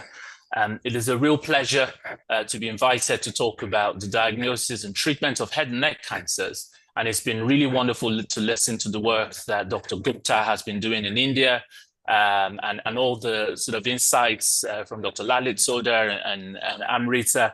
And I think it's just been an eye-opener to listen to the sort of challenges around oral cavity cancers, the increase in incidence, the symptoms, the concerns around how do we get the message out to communities, and not just head and neck cancers. I mean, more broadly around, prostate cancers, lung cancers, breast cancers, cancers generally.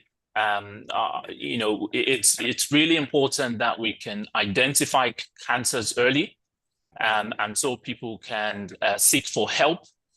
It really does make a massive difference if people can present early with the symptoms of any kind of cancers. It impacts on survival. So before I start talking about head and neck cancers, I think, this is a global audience. It's important that, for women, if you notice a lump, you're losing weight, there's an abnormal, discharge from the nipple, go see a doctor. For men, you're having problems with passing urine, blood in urine, back pain, go see a doctor. If you notice persistent sore throats, difficulty swallowing, difficulty breathing, your voice has changed, go see someone soon. You can't breathe properly, you're struggling with chest pain, go and see a doctor. I think this is the key message I really want to pass across. Early diagnosis, it really does make a difference. Cancer is a very difficult thing to treat at the best of times. It's not all doom and gloom. We now have, advanced diagnostic tests and treatments, from surgery to intensity modulated radiotherapy, immunotherapy is coming on stream. So there are newer drugs coming on stream. But it is important that we break through the community hesitant and the taboo, the fear that, what will people think if I say that I've got a cancer? I think for me, that's the number one message. If you've got any symptoms that you're concerned about, go and see a clinician soon, because it really does make a massive difference to survival. I'll go back to what I normally talk about now in head and neck cancers, and I will be speaking about Dr. Gupta's covered the epidemiology around oral cavity cancers already. We know that there is an increasing incidence of cancers of the tongue, tonsil, back of tongue, voice box area, throat area, and a lot of this is driven by tobacco. A lot of the speakers have said this already. Tobacco is the number one risk factor for a lot of these head and neck cancers. It works in tandem with alcohol consumption. So they work in synergy to cause mucosal changes, cellular changes. We are beginning to see an increasing incidence in some cancers of the tonsil, the back of tongue, in particular due to the human papilloma virus that we've been talking about. Now, the HPV, as it's known, is there are high-risk HPV strains that cause cancer of the cervix in women. We've known that for many years. And in the UK, we've been giving girls the vaccine since 2008. And recently, a paper has shown that the incidence of cervical cancer in the UK has dropped by about 90%. And that is huge. So if you think about the impact of vaccination on cervical cancer in the UK, it's an incredible story. Now, the same virus that causes cancer of the cervix in women is now causing cancers of the tonsil, the back of tongue, particularly in men who don't necessarily smoke or drink alcohol. We're seeing a younger age group, as Dr. Gupta said, who are under 50, company executives who don't smoke and drink, but they've got cancer of the tonsil. So, if people have symptoms, persistent sore throats, difficulty swallowing, a lump in the neck, losing weight, change in the voice, more than 3 weeks, please go and see your general practitioner or go seek help. Because what would then happen is that you get referred urgently, we can see you, we can assess you, we can take biopsies and make the diagnosis quicker. This really does impact on the survival if we can pick it up early. We've talked about Dr. Giannina Postevari is a great colleague that we've been collaborating with the University of Leicester, and she's talked brilliantly about the HPV vaccine and some of the work that we are doing, co-designing and co-producing awareness programs in Leicester. Leicester is the most multicultural community in the UK. And we've been working with, all the groups that have opened their arms to us, and they've been telling us about, how we can better engage with them. So that's been good work. Now, when patients come to us, I'll be talking about how we make a diagnosis. A lot of it is around taking tissue biopsies and doing special tests. We test for the human papilloma virus using lots of different things. Immunohistochemistry, in situ hybridization, PCR. We do an ultrasound scan of the neck if there's a lump in the neck, particularly neck lumps or thyroid lumps. We take biopsies. We do scans, including CT scans, MRI scans. There's some special scans called PET-CT scans. Patients get given radioactive sugar. Cancer cells use up sugar, so it lights up red on the scan, and we can tell where the cancers come from. All of this work is done in multidisciplinary teams. And I really want to say, there's nobody that works in isolation. It's the surgeons, it's the oncologists, our specialist head and neck nurses, it's dietitians, it's speech therapists, all hands are on deck to try and support the patients through what often is a very difficult cancer journey. Now, like I said, there are lots of treatments for cancers. I'm a surgeon, so, we can do open resections. Sometimes when we take out bits of cancer from the tongue or the back of the tongue, we can reconstruct that to give the patient a better quality of life. We can join blood vessels together. You could use the endoscope, a camera. You could use the robots, and we've got we have an opportunity to do that now in Leicester, and I'm grateful to all our head and neck teams. Radiotherapy has come in leaps and bounds, as Dr. Gupta was saying. There's now intensity modulated radiotherapy. That means they avoid critical structures like the brain, the spinal cord, salivary glands as much as they can. So the toxicity is a lot less for patients. There's chemotherapy, drugs through the veins to try and shrink the cancer cells out. There's immunotherapy, which basically excites the body's immune system to fight the cancer itself. We're seeing a lot of advance in immunotherapy across much of the solid organ cancers. In the head and neck space, it's currently a second-line treatment for recurrent head and neck cancers. Sometimes we're unable to treat the patient because the cancer is advanced too far. And in that setting, it's going to be about what's in the patient's best interest, keep them comfortable, make sure they're not in pain. So there's palliative care, and the palliative physicians will help with that. There are lots of clinical trials to try and understand why are some cancers more aggressive in Asian, Black communities, what are the better treatments that we can offer patients. So there's so much to speak about, but I'm just going to distill this to very, very simple messages now. So I'll just show you pictures, which I think helps connect better. So the risk factors for head and neck cancer, we've talked about, it's the tobacco smoking. It causes, lung cancer, throat cancers, problems with the arteries. In particular, we've started seeing chewing tobacco. We've talked about this already. Pan, areca nut, betel quid, particularly in people who are in the Asian subcontinent. And when we see patients in clinic, because they've been chewing pan or betel quid, they get cancers in the side of their tongue or in the buccal mucosa area. I understand it's a cultural thing. Sometimes it's a social thing. But we need to find a way to engage communities to find a way to modify this and reduce the addition of tobacco to pan. We've talked about excessive alcohol consumption and human papillomavirus, which is beginning to cause tonsil and tongue-based cancers right across lots of the groups. Now, these are some of the areas of the throat which we may not be familiar with, but I've put them up. So the tonsils, when you open your mouth and you say are right at the back there. This whole area can be affected with cancers. The soft palates, the roof of the mouth, the floor of the mouth, smoking can affect all those areas. When we look with the camera, you can see the back of the tongue, the flap that covers the voice box, the epiglottis, you can see the voice box there as well. Now, a lump in the neck. If you have a lump in your neck that hasn't gone away over 3 weeks, you need to see a doctor. Cancers from the throat can present as a lump in the neck, even when we don't know where the cancer is. We call those unknown primaries. Lymphomas can present as lumps in the neck. The same way you would have infections, but if a lump isn't going away, you need to see someone. I will reiterate the symptoms that we're looking for. Problem swallowing, change in voice, difficulty breathing, a feeling of a lump in the throat. Sometimes earache can be referred pain to the ear. Neck lumps. If you have a family history of cancer, your mom, your father, someone, it might be that you're at a higher risk of cancers, particularly other cancers like breast cancers and colorectal cancers. If you've got a past medical history, if you smoke or you drink excessive alcohol, or if you've got other symptoms like weight loss, night sweats, fevers, this could also be indicative of lymphoma.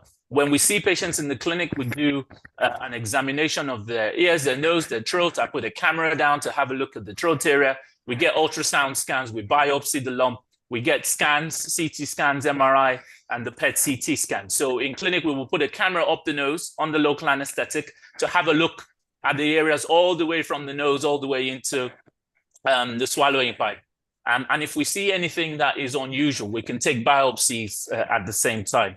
If you have a look at I will just show you some pictures of some of the cancers. So the back of the nose cancer, nasopharyngeal cancer, this can be caused by another virus called the Epstein-Barr virus, particularly in people from the Far East. But this is what we would see. We'll see a mass at the back of the nose. The patient may have nosebleeds. They may have been losing weight. Depending on the stage of it, there might be visual problems or a blocked nose. We take biopsies of those. I'm going to put this screen up because this is the majority of the oral cavity cancers that we see. So when we talk about changes in the tongue, Dr. Gupta was describing it beautifully. When you see a white patch on the side of the tongue or on the tongue, it could be an early indication of a cancer. We call it a pre-malignancy. It is not quite a cancer, but it could transform into a cancer. A white patch, a red patch, erythroleukoplakia. If you see raised edges, like the middle picture, if you've got a raised edge, it could be that's a cancer. That needs a biopsy. That needs to come out. If you see a lump in the roof of the mouth, in the hard palates, that most likely, particularly in an ulcer that isn't going away, that's going to require biopsies. The tonsils. So if we look in the mouth, this is what we tend to see. So the tonsil on the one side, the patients may have had a persistent sore throat, not going away for more than 3 weeks. The tonsil may be bigger on one side than the other. So that in itself triggers investigation. So if you look on the left of the screen, we do an MRI scan. It will show that the tonsil is bigger. The PET CT scan is a beautiful test. It lights up red where there is a problem. So we can immediately see that the tonsil shown on the arrow is bright red. We know that's where the cancer is. But you notice there's a second bright red dot in the neck. That's the lymph node in the neck where the cancer has gone through. So there are different stages of spread. We talk about the cancer, where it's come from, the primary. We talk about where it's gone to in the lymph nodes in the neck. And we also talk about whether it's gone to the lungs or distant areas. So this is what we see. In terms of the voice box cancer, so you can also have a whitish patch in people who smoke a lot. The voice may have changed. They may be struggling to breathe. You could have an early cancer where it's just a white patch. The cords may still be moving, but the picture on the right hand, on my right hand side, you see it's begun to erode the entire voice box area. So patients like that will need radiotherapy or chemo. And sometimes we have to take the entire voice box out and repair the swallowing pipe at the same time. When there's a lump in the neck, often a thyroid lump, we will do an ultrasound scan of the neck.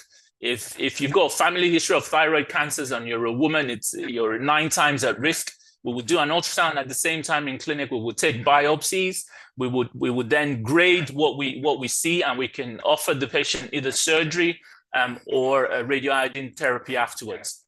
This is what we tend to see on the ultrasound scans. We see lots of different characteristics, and there are classification systems for how we grade this based on the size, the blood supply, the shape, everything, and then we grade it 1 to 5. Anything above a 3 makes us begin to suspect that there might be a cancer there. There are radiologic tests that we do. So the MRI scan, like the big donut. So patients, we get very good soft tissue differentiation when patients have an MRI scan, and we can see the tumors. And that's the PET CT scan on the right-hand side. And basically, patients get given this radioactive sugar. Cancer cells take up the sugar cells, including in cells that might be infected. And it lights up red, and I've shown you the scan earlier on. When we take biopsies, there are special tests that are done. This is for looking for the human papilloma virus, and it varies from center to center. Broadly, we would do what we call the P16 immunohistochemistry, which is a protein the virus produces. And that is often what we tend to do on the NHS in the UK.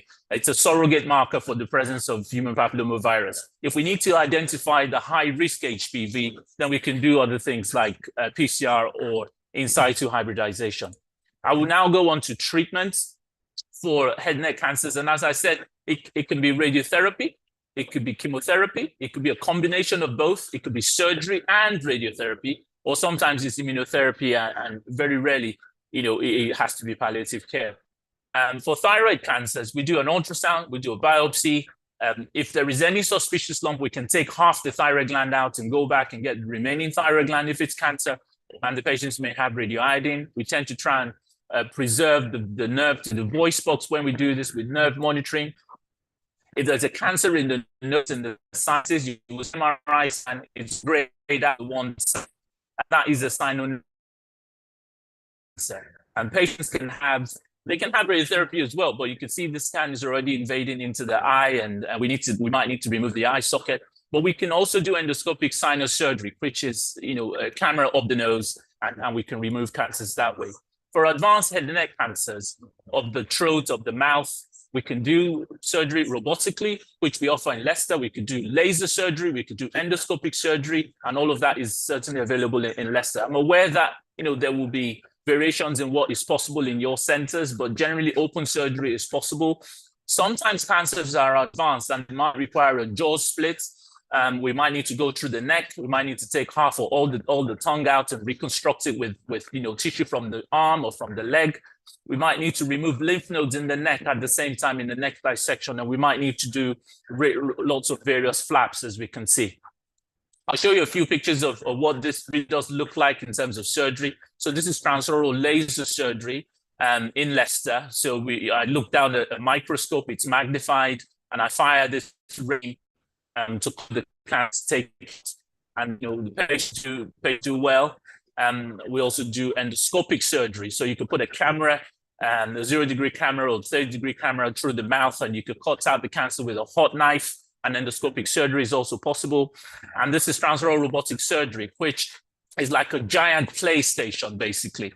It magnifies the view that you see of the cancer, but it is not so much of the cancer, but it allows you to take a good margin. It allows you to clear the cancer completely, and that impacts on the patient's survival. If we can get the cancer all out, that patient is most likely to survive without a cancer recurrence. So we've started robotic surgery in Leicester, and it's across much of the UK now as well. So thanks to all our head and neck team. But the robot arms go into the mouth. It means that we've got high definition visualization of the surgical field. It is very, very clearly seen, and the patients recover quicker. The metric here is that instead of robotic surgery or surgery, the patients get chemoradiation for 6 weeks with their attendant toxicity.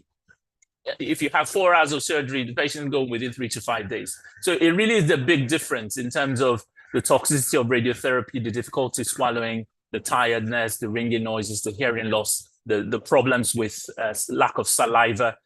So if we've got access to these things, it's quite helpful. And these are lots of different systems available. There's a Da Vinci system. I worked with Professor Suren Krishnan in Royal Adelaide Hospital. And there's also the med robotics. There are flexible systems. There are lots of systems these days. So the benefits: it's minimally invasive. There's a shorter hospital stay. It's better pain control. Speech outcomes are better. And in terms of avoiding chemoradiation toxicity, for me, that's the big one. Patients recover quicker, and we can clear the cancers. Sometimes we might need to reconstruct the tongue or the neck. We take a strip of tissue from the wrist area or from the thighs. We join the blood vessels together. We've got Mr. Manish Mayer in Leicester and Phil Amirali and our colleagues who do this. And it just means that we can improve the quality of life for our patients. And this is what the sort of flaps would look like in the mouth. We've taken the cancer out from the buccal area, and in the tongue area, we've taken a bit of tissue and we've reconstructed it. And you can see the D picture is what the final outcome is. So that gives patients a really good outcome. In terms of chemoradiotherapy, patients get given drugs through their veins, cisplatin often, or cetuximab. Sometimes they get a CT scan done. They have a mask.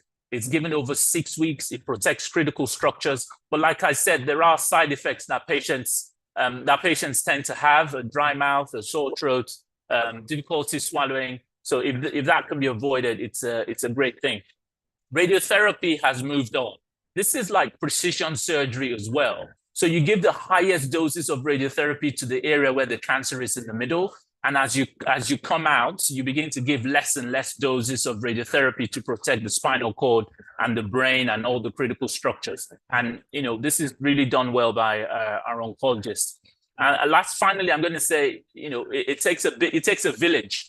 It takes a whole team of people to look after cancer patients. It is incredibly hard on the patient and their families. We have Macmillan specialist nurses who work that journey with the patients from the moment we tell them they have a cancer diagnosis throughout the treatment.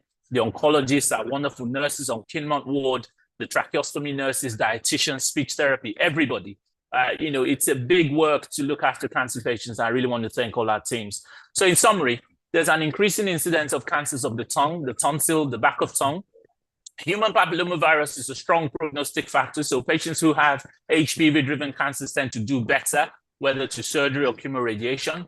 Smoking, alcohol consumption are the main risk factors along with HPV. The symptoms will depend on the site and size of the tumor. And I cannot stress enough, early diagnosis is key. So if you've got any of the symptoms lasting more than 3 weeks, please go see your GP. And then you can have a combination of either surgery, chemo, radiotherapy, and sometimes when there's recurrence, immunotherapy. It's all about early diagnosis, prompt management, the ongoing clinical trials to try and find better treatments for patients. And I just really want to say thank you for your attention. Thank you. Thank you very much. That was really wonderful. I think it has marked up one of the very great ways, and you're doing a wonderful job at University of Leicester. A great wish to you from all the Healing Our Earth family. Isn't it, Dr. Lalit, your one sentence take, and then we move to Mr. Lal Goel. I am blown away by Dr. Oladejo's presentation. But a very, very quick question. This was outstanding, very interesting. I have no words to describe it, but I have one question for you, Dr. Oladejo. When a patient comes and you tell them cancer, it's like a death sentence. What do you tell those patients that there is a lot that can be done? It's not a death sentence. How do you deal with that? Thank you so much. You're absolutely right that cancer diagnosis can be devastating, not just for the patients, but for their families and their friends. In Leicester, we do this very sensitively as part of a big multidisciplinary team. So we would already have looked at the patient's biopsies, their scans, has the cancer spread? We already have answers to all those questions before we start telling them they've got a cancer. That's the first thing. And then the second thing we would have done is we would have mapped out some treatment for that patient specific to them, whether it's going to be surgery, whether it's going to be radiotherapy, whether we can treat it or not. So I think it's often good to have people around you when you break that kind of bad news. So often I have the Macmillan specialist nurses present with me. We have members of the team present.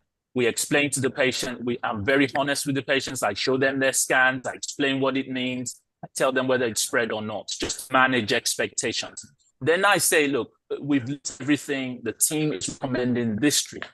Often if it is surgery, I talk to them about surgery and I try and reassure them, not falsely, but to say, look, if we think surgery is the right thing, we've got you. We'll look after you. We will get rid of it. You can have radiotherapy afterwards to try and cure you. Because I think it's important that people look at the positives. The positive here is, yes, you've got a cancer, but it is treatable. You have a team around you who will guide you, who will help you through the next several weeks of cancer treatment. But you're going to be here for your family.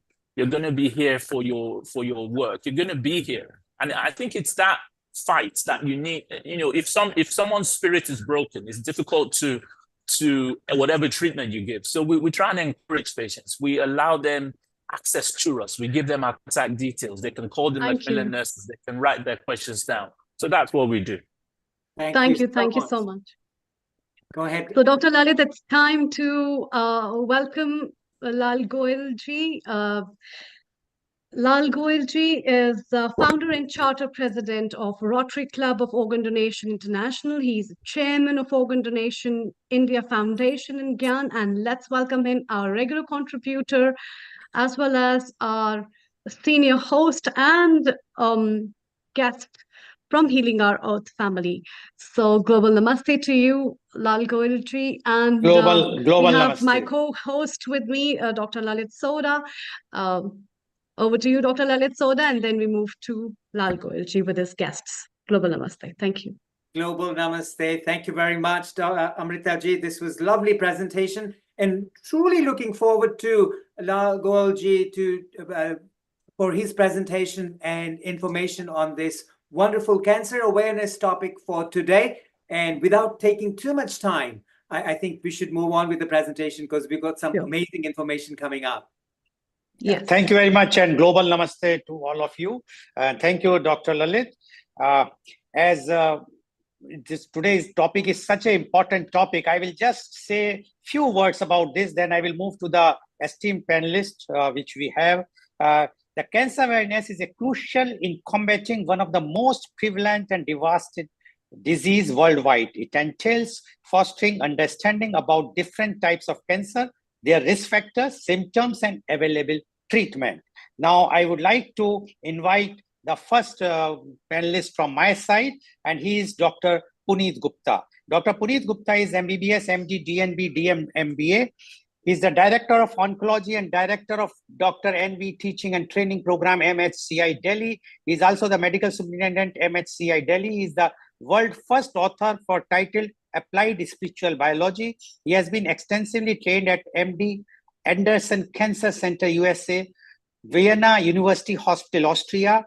Before joining Metro Hospital as Director of Oncology, he was faculty of Dr. NB Medical Oncology at DCHRC, as well as Apollo Indraprastha Hospital, Delhi.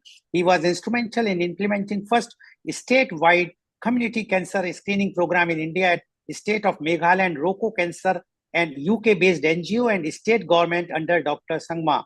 He presented work of liquid PAP screening at Hertfordshire University, England through Roko Cancer. He is the first in India to deliver the transarterial chemotherapy by continuous method using his special dedicated arterial port along with the arterial electronic pump. He used for the first time in India latest targeted drug therapy for head and neck cancer. He is the first in India to harvest hematopoietic stem cells for reconstitution of cardiac myocardium with famous heart surgeon Dr. Trehan. He was the chief for India's first medical oncology Dr. NB teaching program in the country. He is the pioneer in starting the India very first. He started diploma in nursing oncology approved by Nursing College Council of India. He has been medical scientist advisor to several organizations, including UK-based NGO, Roko Cancer, etc. He presented latest original work at International Cancer Congress, Hong Kong in 2011 and published latest original work in March 2013. And he has got several awards. If I will read, it's a long list. Time is short, so I would, instead of mentioning, but he received so many national and international awards. So I would invite and present Dr. Puneet Gupta for his views on cancer awareness. Dr. Puneet Gupta, please. Namaskar and thank you very much. And it's a pleasure to share this platform with all of you. I'll start with sharing my presentation. So kindly allow me to share the screen.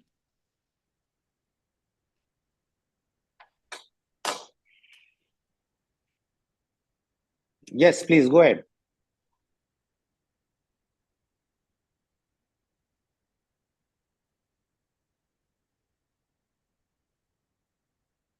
I will now share my screen. Yes.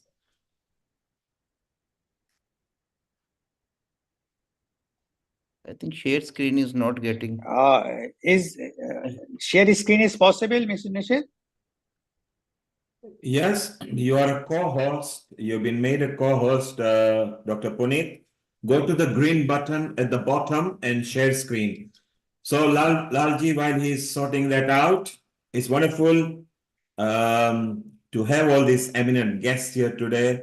We shared from Midlands and Nigeria, and we are now going to India as well. Dr. Puneet, if you look at the bottom, there is a green button called Share Screen. If you click on it, and then go ahead and share your screen that you want to. You have been made a co-host at start. That's why you were able to unmute.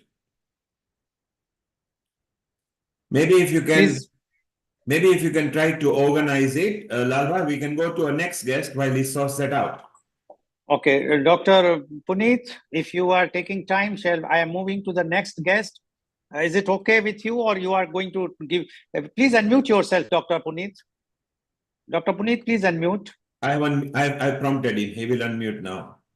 Yeah.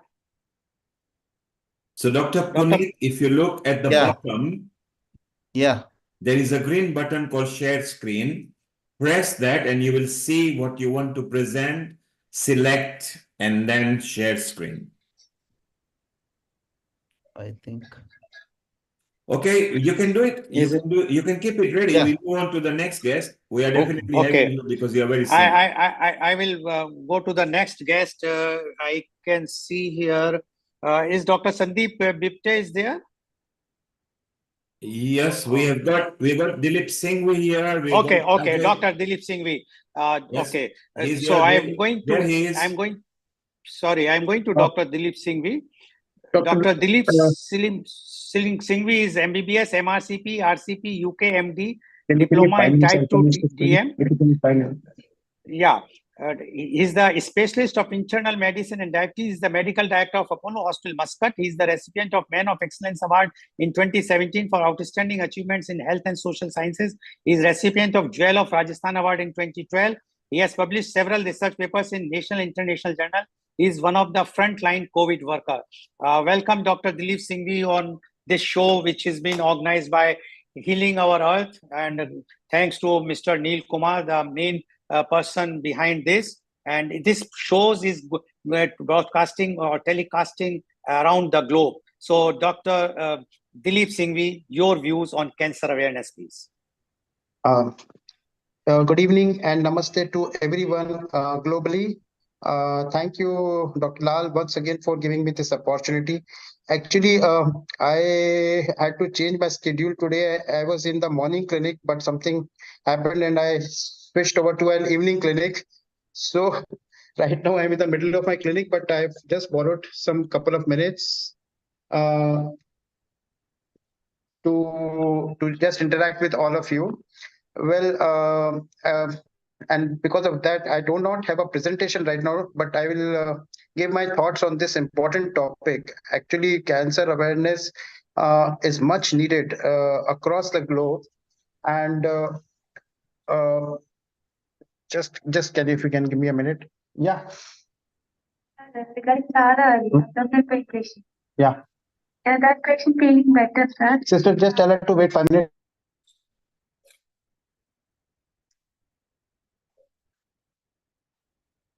You're muted. Please unmute. Yeah.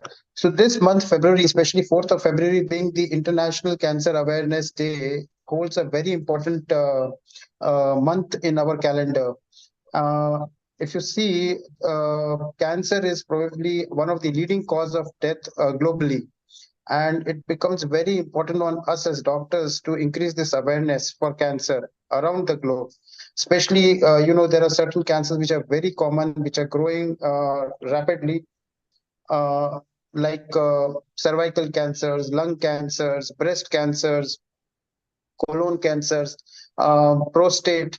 All these are on the rise. And the last month, January, was the cervical cancer month.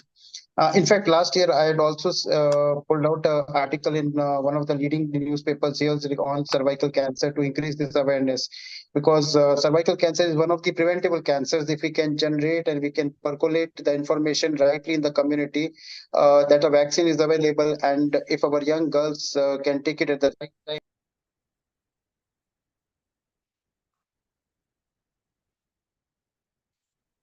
I think some disturbance has come. Yeah. Can you hear me? Yes, yes, please go ahead. Yeah. So, cervical cancer being one of the preventable cancers, and if our daughters are vaccinated in time, this is one of the important tool which can help us prevent and control cervical cancer. Similarly, for breast cancer, see, there is a lot of awareness being generated, but a lot of work has to be done. We have to educate our female patients, especially those who have high risk factors, who have strong family history, for getting regular screenings, getting awareness from whichever way, to remain in touch with their doctors. Uh, Regarding early diagnosis for breast cancer. Lot of treatment options are available now for breast cancer surgeries also, and if we can detect them early and in time, lot of morbidity and mortality can be avoided. The risk factors, like tobacco, alcohol, they are very big risk factors. Cigarette smoking for lung cancers. So that also needs a lot of education and information in the society. Although, yes, I mean, just to say, since I'm in Muscat in Oman, last year only the WHO has awarded Oman government for increasing the size of the warning on the cigarette packet. The percentage of size has been increased, and the warning has become more bigger on the each and every cigarette packet, informing the patient that this is injurious to health and it can cause cancer. In fact, today, you won't believe, I had a patient just now, a couple of hours back, who has been smoking for last 50 years. He's come with me with acute and chronic bronchitis. And I asked him, now you can stop. He said, what can I do? I've been smoking for 50 years. And when I started, there was no warning on the packet. I said, for now, last 30 years, there is a warning. So he promised me that this Ramadan, he will try and stop it completely. So, this kind of personal experience, if a doctor can have with his patients and he can advise to quit smoking, it will go a long way in, controlling lung cancers and tobacco use, which can be very helpful in preventing oral cancers. Similarly, the other risk factors like, obesity, physical inactivity, heavy alcohol consumption, all these are big risk factors. So from our medical fraternity point of view, doctors' point of view, we've got a very big role to achieve in the society, to educate and the masses, the society, and bring awareness regarding this cancer, different type of cancers. That's it. Thank you, Dr. Dilip Singhvi, for giving your views. Although we know that you are quite busy seeing the patients, but in spite of that, you have given the time, and you very rightly said that the doctors have a very, very big role to play, especially to create the awareness in the society. So thank you very much, and hope that in the next time when we will see in the next meeting, definitely you will give more and more time for. Yeah, sure. Thank you very much. Now, thank you so much. Yeah, thank you. Now I will again move back to Dr. Puneet Gupta. I think he's ready with his presentation. So Dr. Puneet Gupta, please go ahead. Please unmute yourself and share your screen. Yeah, please, I'm sharing. Yeah. Host has disabled. The host has disabled participant screen sharing. So kindly enable it. Yeah. He just, you will just get the permission. Is Mr. Nishit, are you are a co-host, Dr. Puneet. Go and share the green button. Yeah, now you can. Yeah, thank you very much. Yeah, I'm able to do that. Yeah, green button is active now.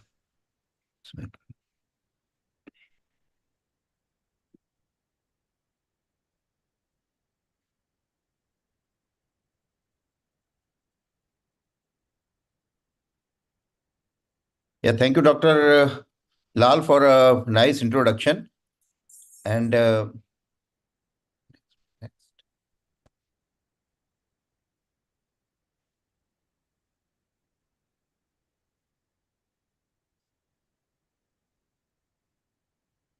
so after this short introduction, I'll start the agenda. We'll discuss today.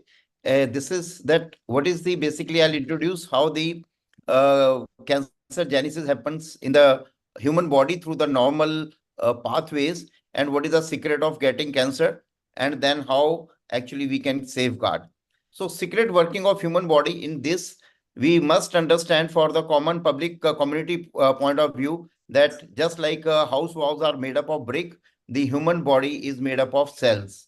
And these cells, the human life start from a single egg and the sperm combination, which we call zygote. And this zygote, then it survives and it starts doubling through what we call as the cell survival signal. This cell survival signal is constituted by three, we can say, the major chemicals in human cell, that is the DNA, RNA, and protein. This DNA, RNA, protein, we can say Dr. Puneet signal, DRP. We just to remember it. So DNA, RNA, and protein. So why we are going to understand this DNA, RNA, protein pathway? Because if something wrong goes in the DNA, either or RNA or in protein, the human cells that become the cancerous one. So that's why we must understand the cell survival signal, because then uncontrolled doubling happens through an error in DNA, RNA, and protein. And this is how all the diagnostic tests, the public must understand, had come. They either study DNA part or RNA part or the protein part. So this is very easy to understand. DNA, we understand that the people who discovered them, they got the Nobel Prize for it. And the DNA is in two places, nucleus or in the mitochondria.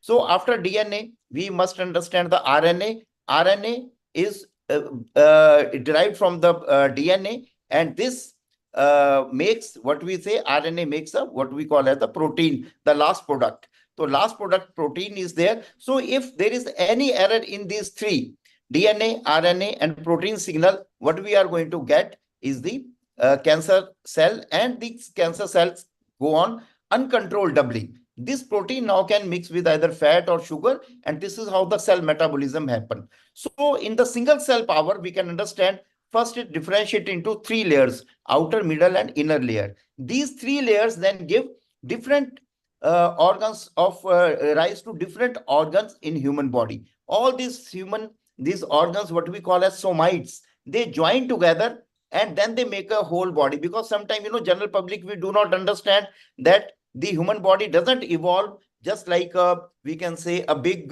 single potato which is just growing outward. But what happens, the different parts, they develop and then they join together.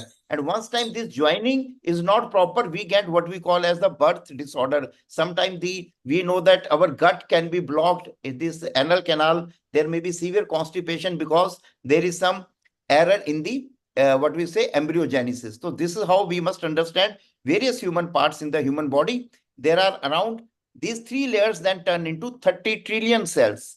These 30 trillion cells now will give rise to a complete adult. So this is how we get an adult human body from a single cell zygote to 30 trillion cells through the doubling. Now, what is the secret of getting cancer in this? As we know, this signal, the abnormality in DNA, RNA, and protein signal, this DNA contains about 30,000 genes. These 30,000 genes, out of these 30,000 genes, we understand that there are around 1,000 cancer genes and what we call as the ABC genes. ABC means either they are cancer accelerator genes or they are cancer brake genes, or what we call them as the cancer suppressor genes. So this is how C means cancer. So accelerator, brake genes, and these two types of genes, they give ABC model of a car we can understand. And this is how we can understand the error in this DNA, RNA, and protein. How and what are the chemicals that gives the they damage the DNA, RNA, and protein? We can simply remember by BJP. BJP here is not the Bharatiya Janata Dal, but BJP stand for the biological agents, the junk chemicals, and the physical agent. These three things, they affect the another three, that is the DNA, RNA, and protein. And this is how the human cell will turn into the cancer cell. The biological agents will start from BJP, the B part of it, the viruses, bacteria, parasite, or mold, yeast, or fungus. As very well has been delineated in the presentation, he has very nicely told how the head and neck cancer, the viruses are responsible. In cervix cancer, viruses are responsible. In bacteria can be responsible for gastric cancer and these how the parasites can cause urinary bladder cancer and other cancers, and the fungus can cause the liver cancer. So viruses, bacteria, parasite, and fungus, they can cause various kind of cancers. And now we come to the junk chemicals. In the junk chemicals, cigarette, tobacco is very important because tobacco contains 4,000 chemicals. Out of them, 60 are known to cause cancer. And the third part is BJP is the physical agents, whether they are cosmic radiation, machine radiations like X-rays, and gallbladder stones, urinary bladder stones, dead parasites, tubercular scars, chronic heat from Kangdi or reverse smoking. This is how the physical agents will give rise to the cancer. So what BJP does? BJP damages the DRP, that is the DNA, RNA, and the protein. So this is once this signal is hampered, the doubling of the cancer cells, it starts in an uncontrolled way. So these abnormal DNA, RNA, and protein proliferation, it leads to the cancer. Now we will talk some good news, which we must understand, public must understand, that is important for cancer screening in community. The familial cancers cancer happens only in families for 5% of the population. So we must understand, when I do camping, I had done a state program for whole of the state of Meghalaya. So every people used to say, sir, why we require the health checkup? Because in our family, there is no cancer. Because we must understand in the population that 95% times the cancer will strike the families where there was no cancer. So please be very careful. The cancer is going to strike the families where there was no cancer before, because only 5% cancer runs in the family. So there are different kind of familial cancers. These make the 5% of the population. And this is how the other families, we must understand that they run the risk. 95% times it will not be running in the families. So now coming to the next awareness, public awareness thing I like to talk. There is a very good thing in cancer, that is what we call as pre-cancer. What is happened at this pre-cancer is the cancer does not develop in one single night or in one single day. So what is important to understand, cancer take almost 5 years to develop. And this is a very good breathing time for us, where we doctors, the community, the educators, the counselors, the NGOs, the government, and the state government, central government, we all can work together as a team. So where we can check the cancer in the pre-cancer stage, which we technically call stage 0. And as we know that the 3 layers which we have given, that they give rise to different organs, and at these the cancer especially joins it happens at the junction of the embryological layers. We understand in the mucosa, in the cancer cervix, where the 2 kind of different mucosa they meet, the virus very likely get attached here, HPV virus, and this is the site where what we call as transformation zone, the junctional zone, where the cancer is going to happen. So this is very important in understanding the cancer cervix.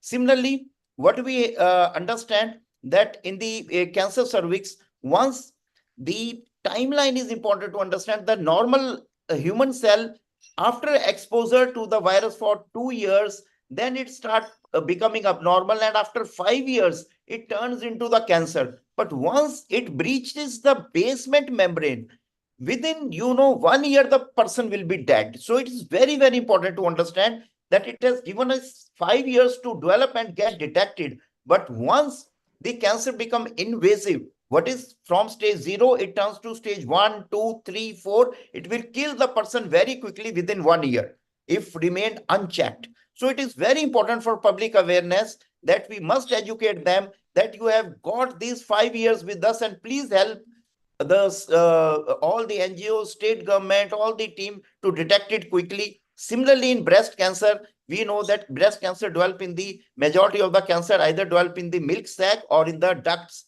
So these ducts also, cancer become invasive after 5 years.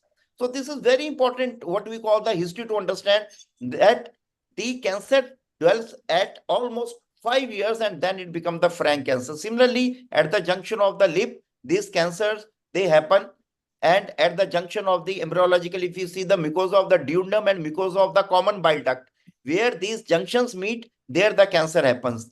And so the gastroesophageal gastric junction is very prone for cancer. Similarly, in children, we know in the cerebellum where the two embryologic layers they meet, the cancer in the children is at the vermis because that's the embryological layer. Now, from solid cancers, we understand the hematological cancers. Similarly, in hematological cancers, also the bone marrow, it will get exposed to the viruses like HTLV virus, HIV virus, and over 2 to 5 years, then it will transform into frank cancer.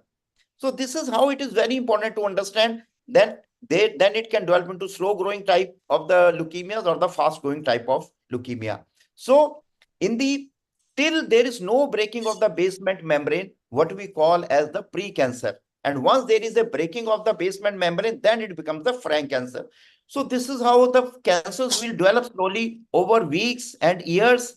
And then it will grow. The cancer cell will start doubling from 1 million to 1 billion and to 10 trillion. That load will become so much that the person will die of cancer. So this is very important.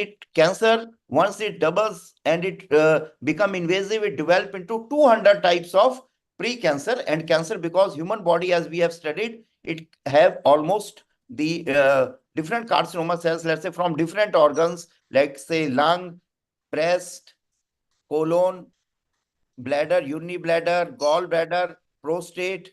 So hematopoietic cells from the bone marrow, lymph node and lymphatic system, lymphomas, and bones and muscle cells, the sarcomas. So like this, there are 200 types of tissues and 200 types of cancers will develop. And now how we should save ourselves from the cancer. We understand that very many, celebrities had cancer.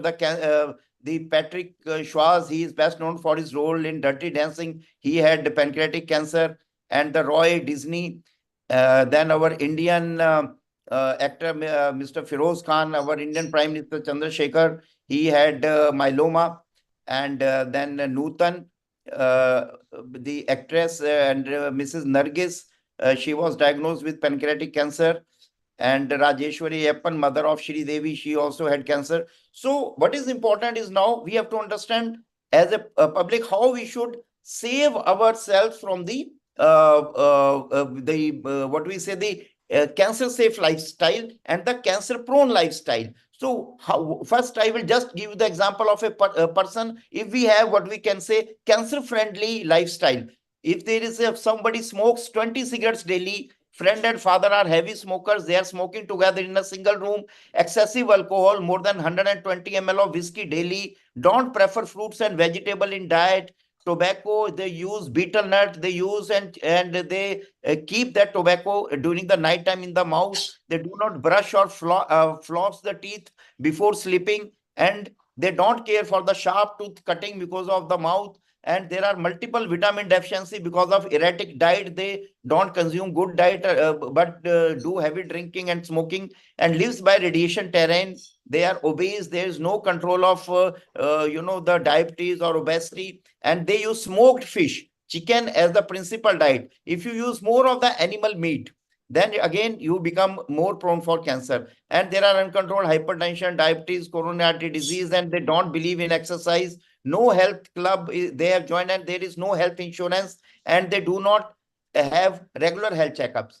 Whereas, so these are all which I have discussed, let's say use of excessive use of tobacco, alcohol, meat, and no personal hygiene, no regular exercise, no health checkups.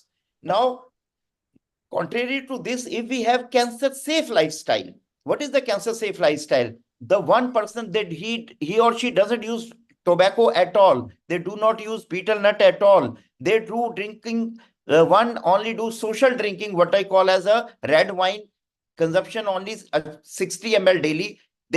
Person keeps good oral and personal hygiene. They consume at least one fruit after breakfast, one after lunch, and one after dinner. So this is very important. Fruit intake with each and every meal is an important safety factor. And they use at least 2 vegetables serving a day. And the person does not use any smoked meat or reuse cooking oil, and do regular dental flossing or brushing at bedtime.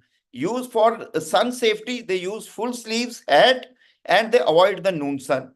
Then we have small and frequent snacks, no uncontrolled hypertension, diabetes, or obesity. There is, because this leads to, there is a control in BP and the weight, fasting blood sugar, and the lipid control is there. They quickly seek medical opinion for any health problem. They avoid the presumptive therapies. They perform regular exercise, keep health checkups, dates, and have a good health insurance so that they can regular go for any early checkups. So very important is that please do not use tobacco in any form, and if you are using tobacco, use the nicotine chewing gum for de-addiction and join a de-addiction protocol. Similarly, in alcohol, prefer red wine, and if you are the heavy drinker, then go for a what we say de-addiction program. Then good personal hygiene. Keeping good personal hygiene is very important for mouth and personal private parts. Then use of diets which are fruits and vegetable which are rich in fiber. Let's say apple, grapes, and these and colored vegetables which contain vitamin A, vitamin C, vitamin E. Let's say red wine has resveratrol. So that red wine, the resveratrol part, saves us from the cancer part. Now, no reused and cooking oil, small and frequenting meals, and control the BP and lipids under control, flossing of the teeth at the bedtime, and then what we say, the sun safety, saving ourselves from the radiation, and regular exercises, and then having regular health checkup and good insurance so that we can really take all the precautions. And if there is a change in bladder and bowel habit, what we say, cautions. If there is any sore that is not healing for at least more than 6 weeks, unusual bleeding or discharge, then indigestion or difficulty in swallowing, nagging cough or hoarseness, and significant weight loss. So all these things should let the community people go and seek the help. Then there are different organ-based programs, and I think we have for breast, we have for prostate, we have for head and neck cancer, and this is how we can go for different health checkups. Basic for this health checkup is we detect the cancer in pre-cancer stage. I am not talking of cancer. For community awareness, what I want to highlight in my talk is the stage 0. We should strike and get cancer detected at what we call use the mammography screening or the physical examination, and we also do what we call as the doctor examination, and in by the doctor, and what we say the machine examination using ultrasound, or we can use mammography, digital mammography machines, or we can use what we call as the MRI, depending on different patient population. Whether patient is young, we don't want to expose to x-rays. Then different blood tests are available. We know now there's breast cancer gene 1 and breast cancer gene 2. They are very easily available in India, and they come at a very low cost in India. So if these genes are abnormal, the siblings will also be prone for the what we call the cancer. So this is how the simple cell story we have understood. That is how the community must understand the human body function as a different group of around 60 trillion cells together, and each cell has the DNA, RNA, protein, and each of these cells can be damaged by BJP, biological agent, junk chemicals, and physical agent.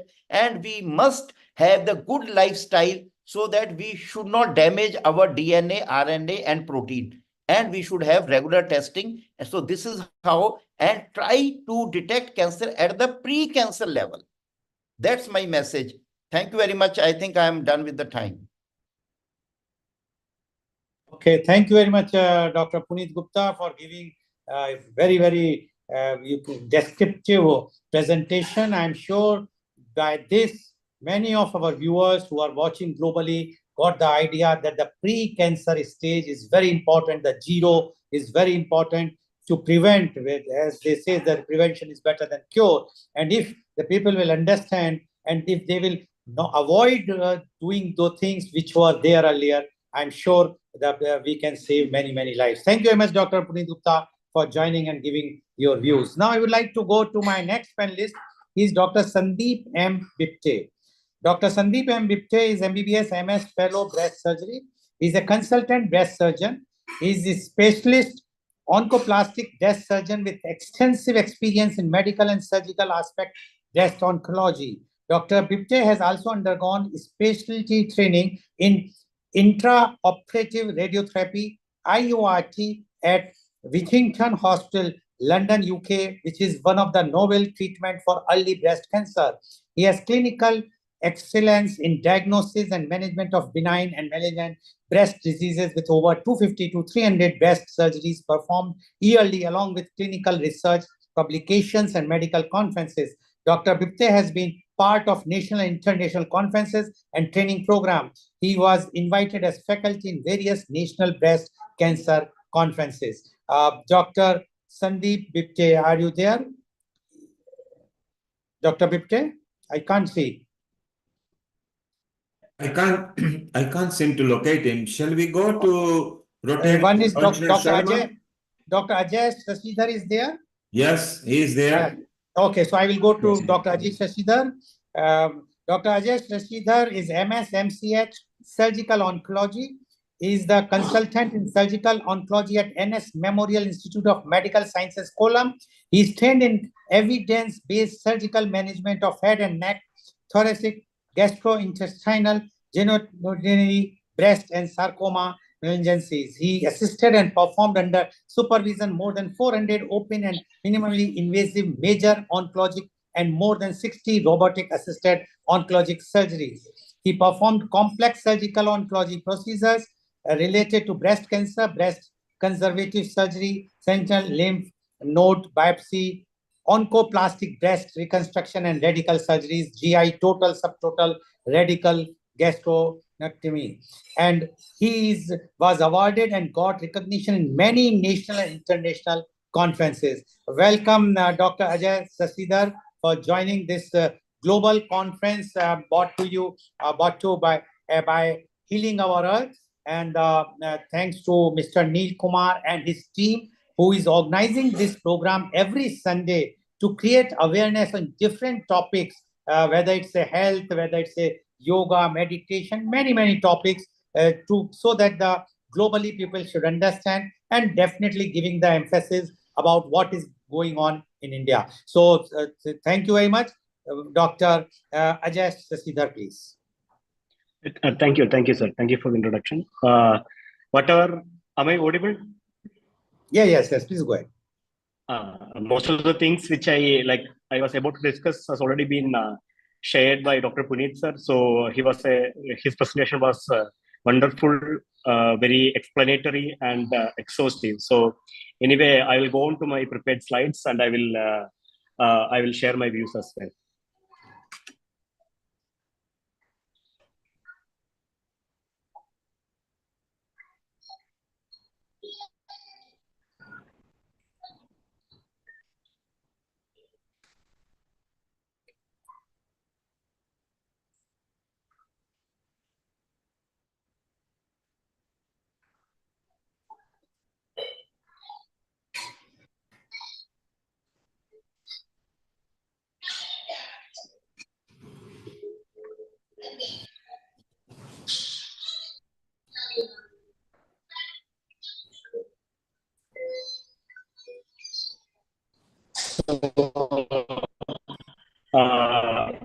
The topic which I want to discuss is about the risk factors of cancer and how to prevent them.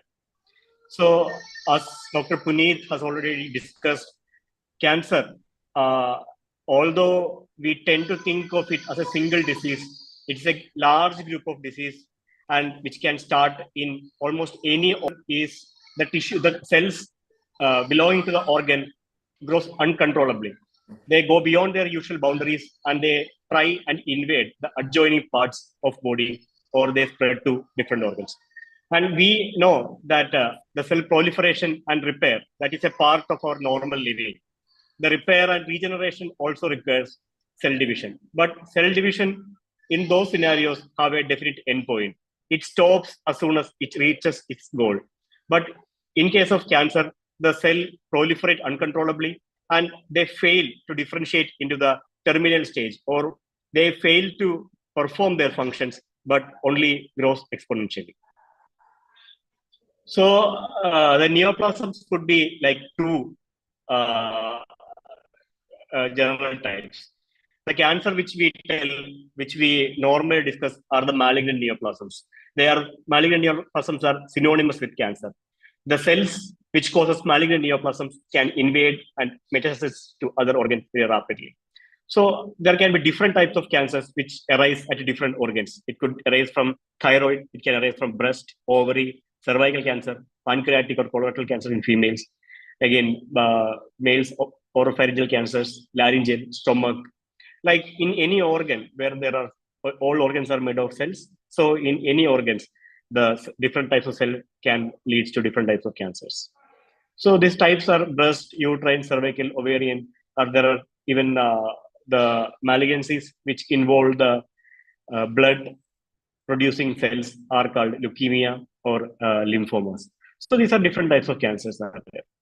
And why cancer is important? As we know, cancer is a non-communicable disease, and the proportion of non-communicable diseases causing death is increasing by decade. So, like more than 80% of the deaths are presently caused by non-communicable diseases, which include cancer.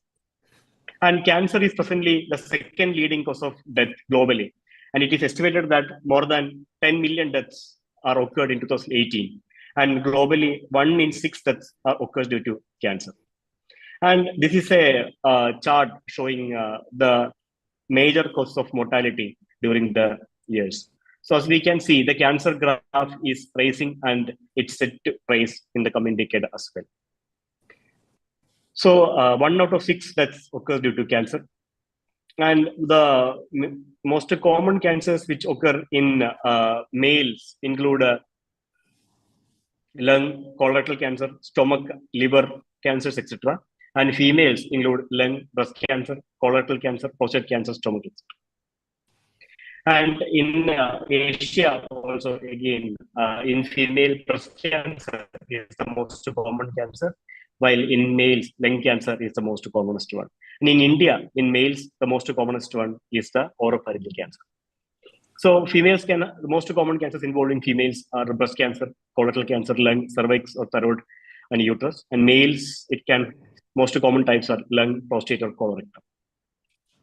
And the problem with India are because of lack of awareness, the patient present usually at advanced stages. So these kind of presentation at OPDs are often seen in many different types of cancers. And what causes cancer? Cancer is a genetic disease. Cancer is caused by mutation in the DNA. And the DNA mutations are caused by carcinogens. Carcinogens are any substance which can cause or promote cancer. They could be, like Dr. Puneet has already mentioned, physical, chemical, or biological or environmental factors. So what makes a cancer cell different? The cancer cells have their own growth signals. They are self-sufficient in growth signals. They have the motility. They can travel from the organ of origin to a different organ and start cancer there, causing secondaries in different other organs. And they have immortality, like they can divide uncontrollably. And they have sustained angiogenesis because growth of any cell require blood supply also. So a cancer cell attracts blood vessels towards itself, causing increased angiogenesis. And it has the capacity to invade and cause disease in somewhere else also. And there are many, we are constantly exposed to different carcinogens around us. The carcinogens can be present in the home and environment, which include pesticides, different aerosols, the ultraviolet radiation, the carcinogens which are present in the vehicular emissions, the radon gas. And again, in foods, it can be preservatives and even highly sweetened or the processed sugars in juices, etc., can become a carcinogen. And dietary fat, because it can cause obesity, which again can cause different types of cancers. Highly spicy food and certain fermented foods can also cause cancer. And lifestyle causes of carcinogens include tobacco chewing, different tattooing, tar from smoking, etc. And then some people are occupationally exposed to carcinogens from their work. Maybe we working in the paint and dye industry, or technicians which are working with the gamma irradiation, asbestos, etc. And there are many viruses which can cause cancers, which include herpes virus, HPV, hepatitis B and C virus, and H. pylori, which is a bacteria. And there are different types of carcinogens which are grouped by IARC, International Agency for Research on Cancer, into different groups. The group 1 carcinogen, which are definitely known to cause cancer, include smoking, exposure to solar radiation, alcohol, as well as processed meats. And the group which probably carcinogenic to human include emission from high temperature exhaust, deep frying, some steroids, and exposure to working in hairdressing and red meat. These are probably human carcinogenic. And there are different carcinogens in the environment are grouped into different categories according to the risk of causing cancer. So the major cancer causes include tobacco, alcohol use, physical inactivity, dietary factors, infection, environmental pollution, occupational carcinogens, and radiation. And tobacco is the most important risk factor for cancer, and it is responsible for approximately 22% of cancer deaths. And tobacco is consumed in different ways. It can be smoked or it can be smokeless tobacco. Smoked tobacco include cigarettes, cigars, pipe smoking, etc. Where smokeless tobacco include chewing tobacco, snuff, etc. And smokeless tobacco comes in different forms. Any form of tobacco can cause cancer. It can be zarda, gutka, tambak. So many different variations of tobacco are available throughout India. And tobacco, it is the single most important cause of preventable death in the world. And it can cause disease because of the smoke. Even our close relatives which are exposed to secondhand smoking, like female or children, can develop every year, and more than tuberculosis, HIV, AIDS, and malaria combined. And stopping tobacco is the most important thing in preventing cancer. And tobacco can cause lung, cancer, kidney, liver, and lung and colorectal cancer also. And next important thing is the alcohol. Alcohol can cause 7 different types of cancers, including mouth and upper throat, larynx, esophagus, breast cancer in women, liver, and bowel cancers. Why alcohol causes cancer? There is a mechanism of detoxifying alcohol in our body. It involves 2 different enzymes. Alcohol dehydrogenase degrades alcohol into formaldehyde. Formaldehyde is a known carcinogen. And formaldehyde is detoxified by aldehyde dehydrogenase. Formaldehyde as well as acetaldehyde, both can cause different types of cancers. So the rate of activity of this enzyme are different in different individuals. Which case, in some individual, if the aldehyde dehydrogenase enzyme is acting at a lower rate, it can cause accumulation of acetaldehyde. It can cause, again, mutation in DNA and can cause cancer. Obesity and reduced physical activity, they are implicated in cancers of esophagus, colorectal, breast, endometrium, and kidney. And dietary factors, which include the reduced consumption of fruits and vegetables, and increased consumption of fast foods and refined sugars and red meat. These can, again, cause cancer. Infections like, again, about 15% of all cancers are attributed to infections like HPV, hepatitis B and C, and Epstein-Barr virus, etc. And occupational radiation, occupational exposure to asbestos can cause mesothelioma. Radiation exposure during occupation can lead to disease of the thyroid, breast, skin, and blood cancers.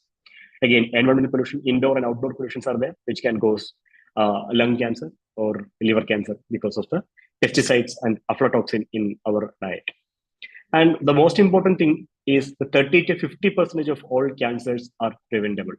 50% of the cancers are inevitable, but up to 50% of the cancers are preventable. How to prevent cancer? The preventive strategies include, first and foremost, is to stop tobacco in any form, and include fresh and seasonal fruits and vegetables in the diet. And salt consumption has to be reduced to less than 5 grams a day, and avoid foods which are salt preserved, smoked, or cooked in reheated oil. And everybody should practice and exercise at least 5 times a week, moderate intensity exercise. Avoid red meat. Red meat include lamb, beef, or pork. and maintain the ideal body weight with a proper combination of diet and exercise. The ideal body weight is where the BMI is less than 25. Adequate personal hygiene should be maintained. And there are certain vaccines against hepatitis B and HPV vaccines, which if we should comes in the targeted population of vaccine, that vaccine has to be administered. Report early signs and suspected signs should be reported early to the doctor, and proper protection in occupational settings is important. And there are in very high risk individuals, there are certain risk reducing surgeries also. And what are the most common presentation of most common types of cancer? The most common type of or lump in the breast. Again, a patient presents to the clinician when the swelling is about 3 centimeters in size. But by adopting the screening strategies, we can detect the lumps which are less than 1 centimeter in size. And a trained doctor or a trained healthcare worker can detect a lump which is about 1 centimeter in size. So the initial presentation of a breast cancer is like a swelling or a lump in the breast. And for the cervical cancer, it presents as an abnormal vaginal bleeding or vaginal discharge. For uterine cancer or the endometrial cancer presents with especially with the post-menopausal bleeding. Ovarian cancer, the symptoms are satiety, etc. In oral cavity cancer, presentation is usually as an ulcer or an ulcer-proliferative growth in the mouth. Lung cancer usually presents with a cough, usually presents at the later stages because when the symptoms develops, it usually indicates an advanced disease. Prostate cancer may present with difficulty in passing urine or passing urine many times at night. Esophageal cancer may present as difficulty in swallowing. Stomach cancer may present as loss of weight, loss of appetite, or fatigue. Colorectal cancer may present with blood in stools, change in bowel habits. Pancreatic cancer may be presenting with jaundice. Thyroid cancer may present as swelling in front of the neck. And the majority of cancers are curable if detected in early stage. The treatment of cancer involves surgery, chemotherapy, and radiation, depending upon the stage. And there is definite role of screening, like Dr. Puneet has mentioned. The role of screening in female cancer, like breast cancer and cervical cancer, is already well established. And there are selected cancers like buccal mucosa, oral cavity cancers, and in colorectal cancer, and in a heavy smoker, lung cancer. There are different role of cancer screening in this kind of population. Again, I'm not going to the details. For the breast cancer, again, mammography is the most commonly recommended one. And any woman above the age of 45 should undergo yearly mammography examination. And cervical cancer screening is done by conventional pap smear or a liquid-based cytology preparation. Again, liquid-based cytology can detect the HPV DNA. Again, it is more sensitive for a cancer screening. Normal method to take the smear is by the Patnikolov smear. The smear is taken like this using the IS spatula. And again, cervical cancer can be screened by visual methods like visual examination or examination under acetic acid, etc. And colon cancer may be done with, it is recommended between the age of 50 to 75. It can be done either by the high sensitivity stool-based technique or by high stool-based DNA techniques, colonoscopy every 10 years, CT coronography every 5 years, sigmoidoscopy every 5 years, or flexible sigmoidoscopy every 10 years, plus fecal immunoglobulin testing every year.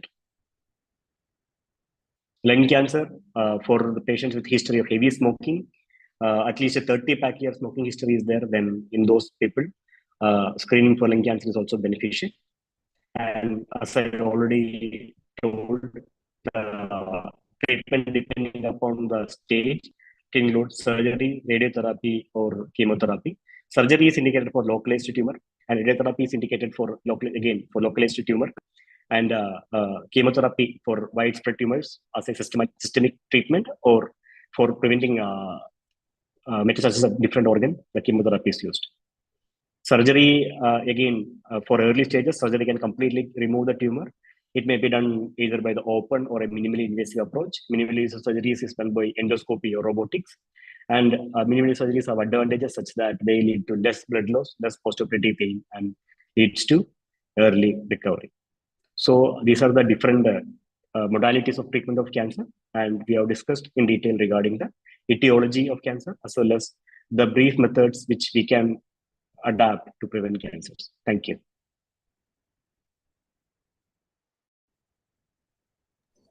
Thank you very much, Dr.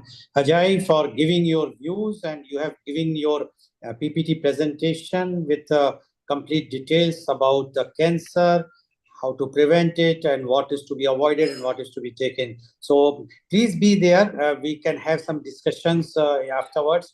I will just see if Rotarian Archana is there. Rotarian Archana, if she's there, I would like to read her. She's on the screen. She's present. Okay, Rotarian Archana is there. So I will just introduce Rotarian Archana. Rotarian Archana Sharma is the actress, model, anchor, philanthropist, motivational speaker, peace ambassador, global ambassador for Nelson Mandela. She is crowned a Woman of Substance, MWI, Beauty Pageant, USA, Women of Substance, Lamborghini Group, Italy. She modeled for more than 900 print and electronic media. She is a trustee of Sai Dham Cancer Hospital. She was declared top 100 influential women of 2022 by Blissful Queens, London.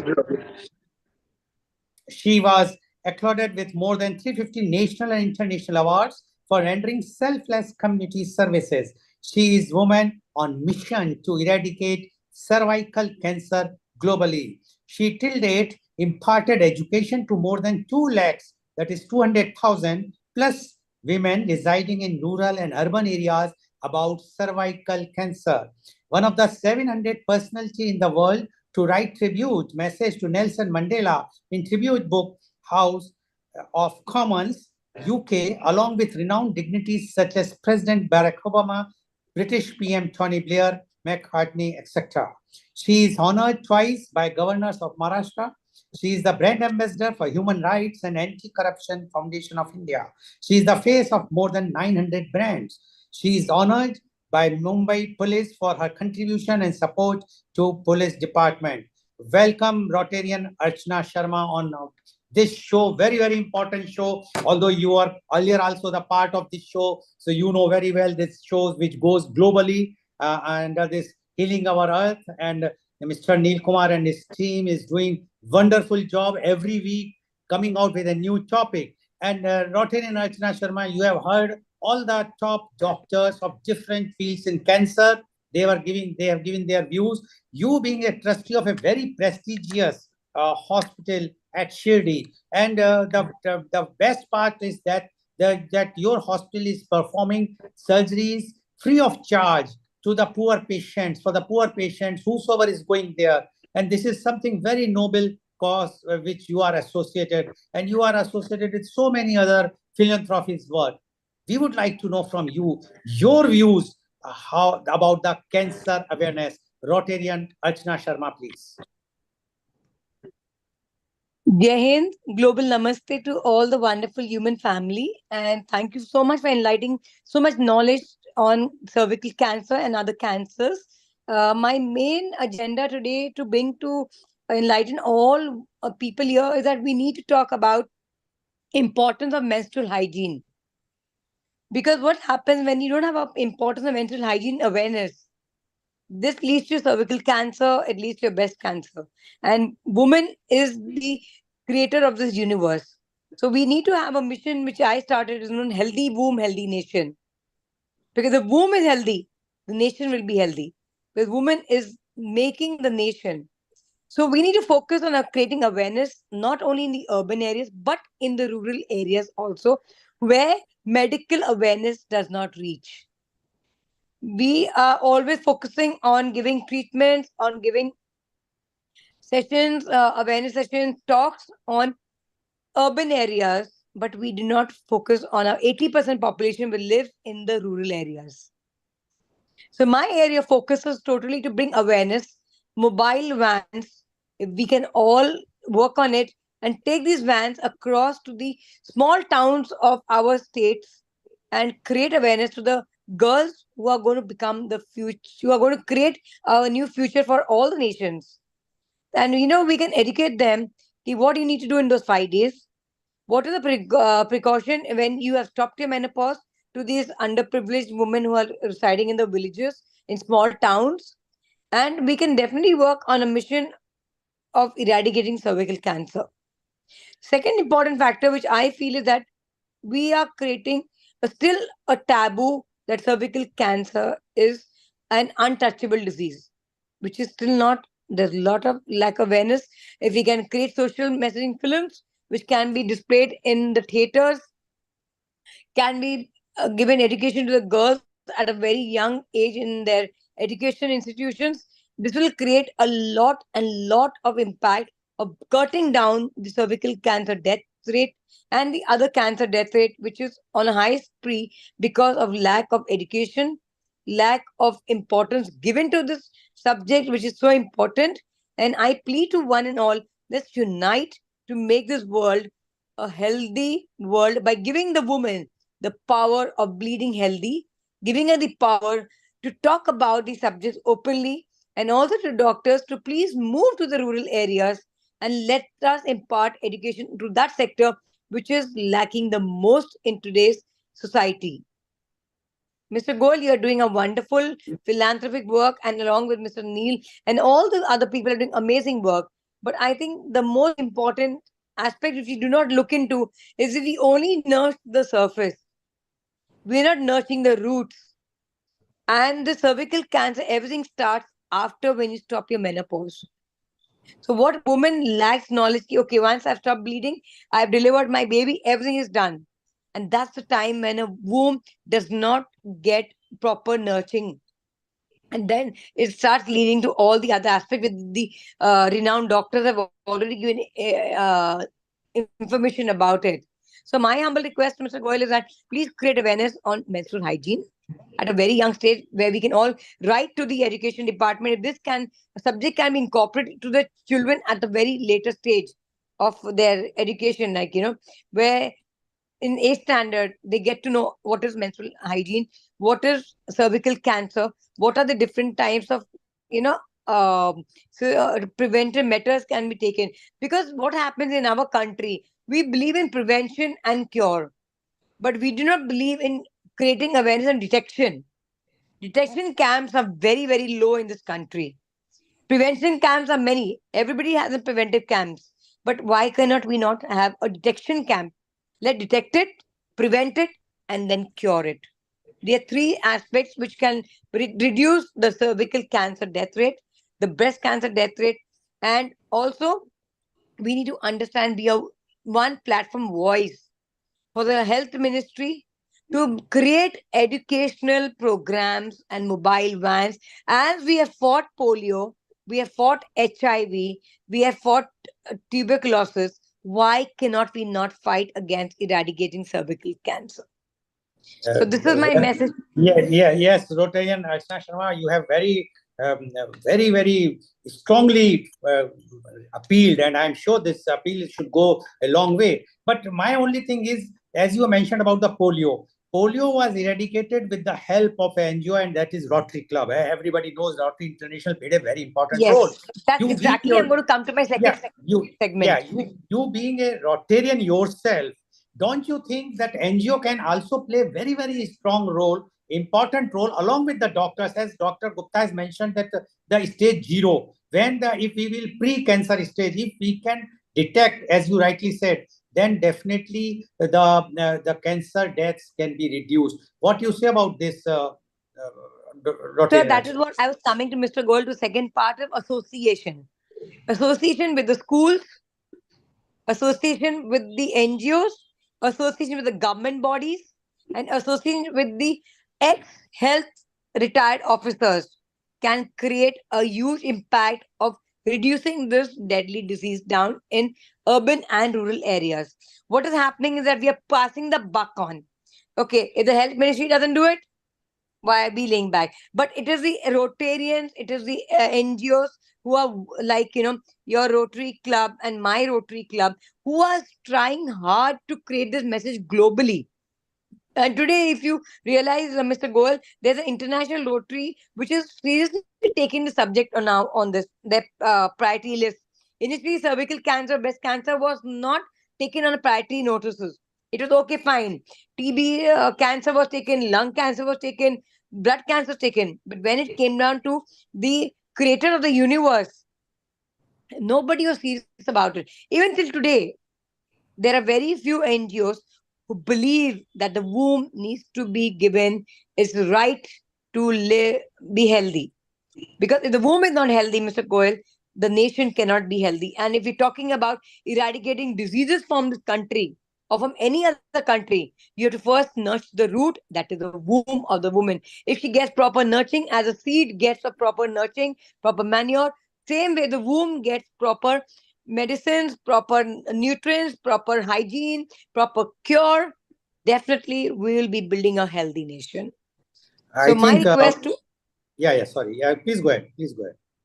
So my request to everybody on this platform is that even if you can dedicate 1 hour in a week within your locality to do a free checkup of your own maids, of your own locality people who are senior citizens, who are single parents, who are working parents, and you can just dedicate 1 hour of your week's schedule, plan it in your clinic, plan it in anywhere in your community hall, plan it in your society halls.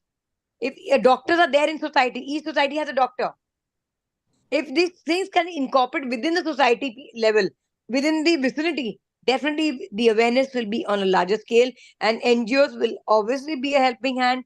It will be a boon not only for you giving back to society, but you helping the unvoiced people. Let's be the voice of voiceless, because I know a lot of single parents where medical camps are not conducted for them because they are not able to meet their financial needs, because being a single parent, not able to move their health care finances, they'll get back into their cocoon and then they do not do health checkups, and there are no NGOs which are there specifically dignified for single parents. So I request all the doctors, please hold a camp for middle class single parents and let us cure this disease from the root.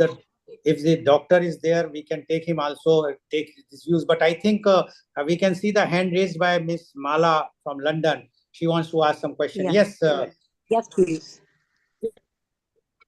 Well, thank you. I mean, this is a very big issue. You've got the issue in rural, parts of the countries as well. You've got the cultural issue, the socio-economic factors, and cultural issues. I mean, there's education, but then when they go away with the education, they may not have the facility or even the extra, we call it in London period poverty. They don't have that extra care, affordability to take care of themselves as well. So it's a bigger issue. So they don't only need like a leaflet or education, they need support and funds or whatever. Question to the doctors online. Yeah. What is the success rate for it's called portal vein immobilization? A friend of mine's just had lung cancer and she's trying this out. I don't know if you know about it. She's in South Africa and she's having this treatment called portal vein immobilization for lung cancer. Okay, we will just ask Dr. Puneet Gupta, are you there? Please unmute. Dr. Gupta, can you answer this question which Ms. Mala has raised? Please unmute yourself. Please unmute.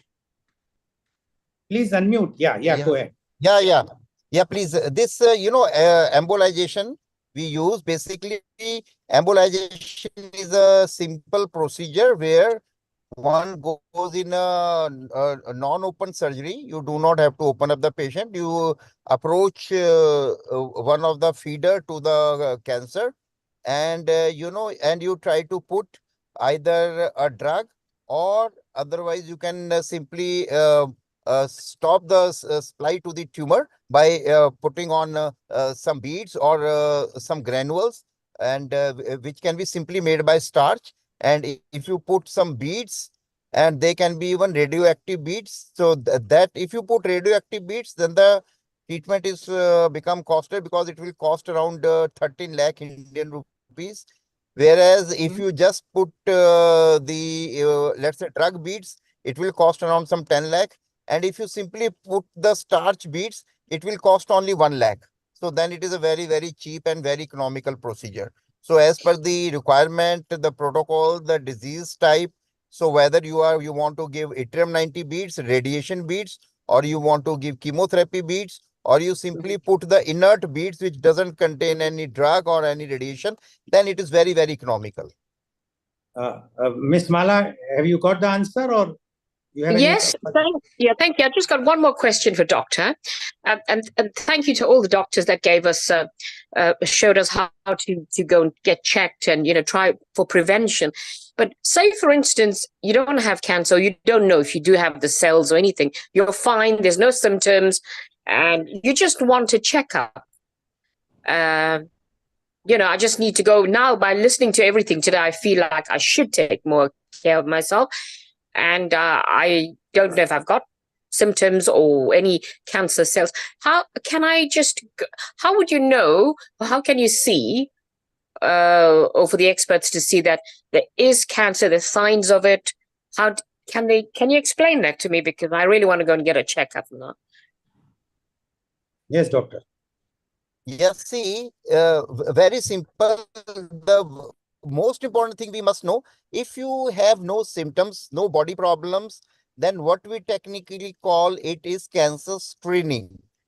And number two, if you got symptoms, as I mentioned, the caution CAUTIONS in my talk, then what is important, we call it early detection. We don't call it symptom. Let's say one person already have some ulcer in the mouth, or white patch in the mouth, or the lady is already bleeding out. But if the lady is not bleeding through the birth canal and there are no symptom, no problem, and as I talk about the cancer stage 0 is almost always asymptomatic, almost always. So very, very likely if somebody is asymptomatic and doesn't have any body problem, then very likely we are going to detect if there is any cancer. It will be asymptomatic, causing no body problem, but it may be in cancer stage 0. So that is the beauty of screening the person. But again, remember that the screening is not available. It comes with a rider. Screening is not available for all the body organs.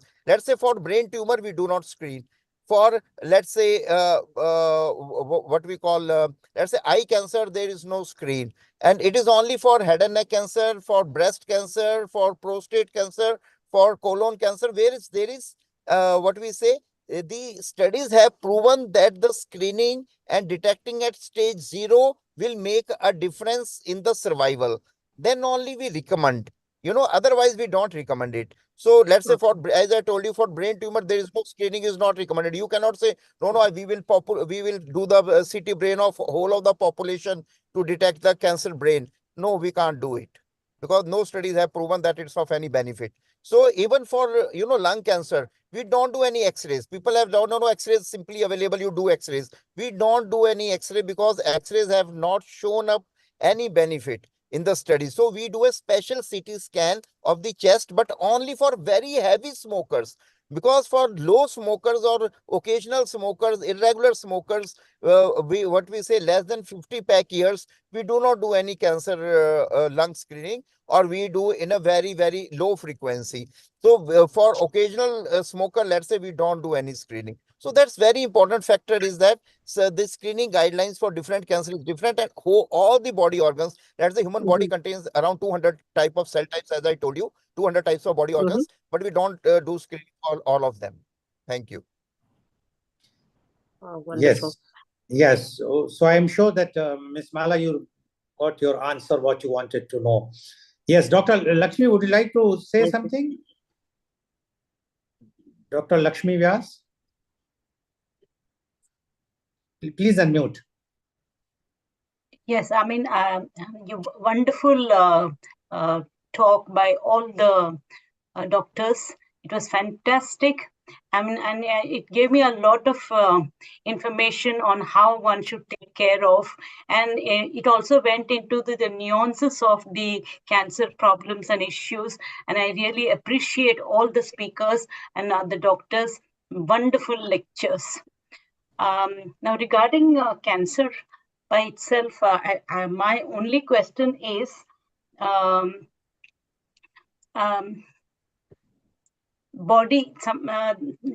doctor said just now that one has to be very clean and you have to be from internally and externally. You have to be very clean. Now, I would like to get a little more information on that. What does it mean by clean? It is clean body-wise, or the body part-wise, or any other way? I think Dr. Gupta is not there. Rotary Nachna Sharma, can you reply for this? Ma'am, basically, hygiene is something which will relate to your well-being. So, if your internal hygiene is maintained, then definitely you do not need to worry about your any diseases which are going to, and your regular checkups are very, very important. You should definitely go for a health checkup once you have crossed the age of 40 and you've stopped your menopause. Every quarterly, you should do a health checkup, and that will give you a well-balanced health which you are seeking for. Okay. Dr. Gupta, Thank she you. asked for the, you mentioned about the cleaning, and so just she wanted to know about that. Yes, please.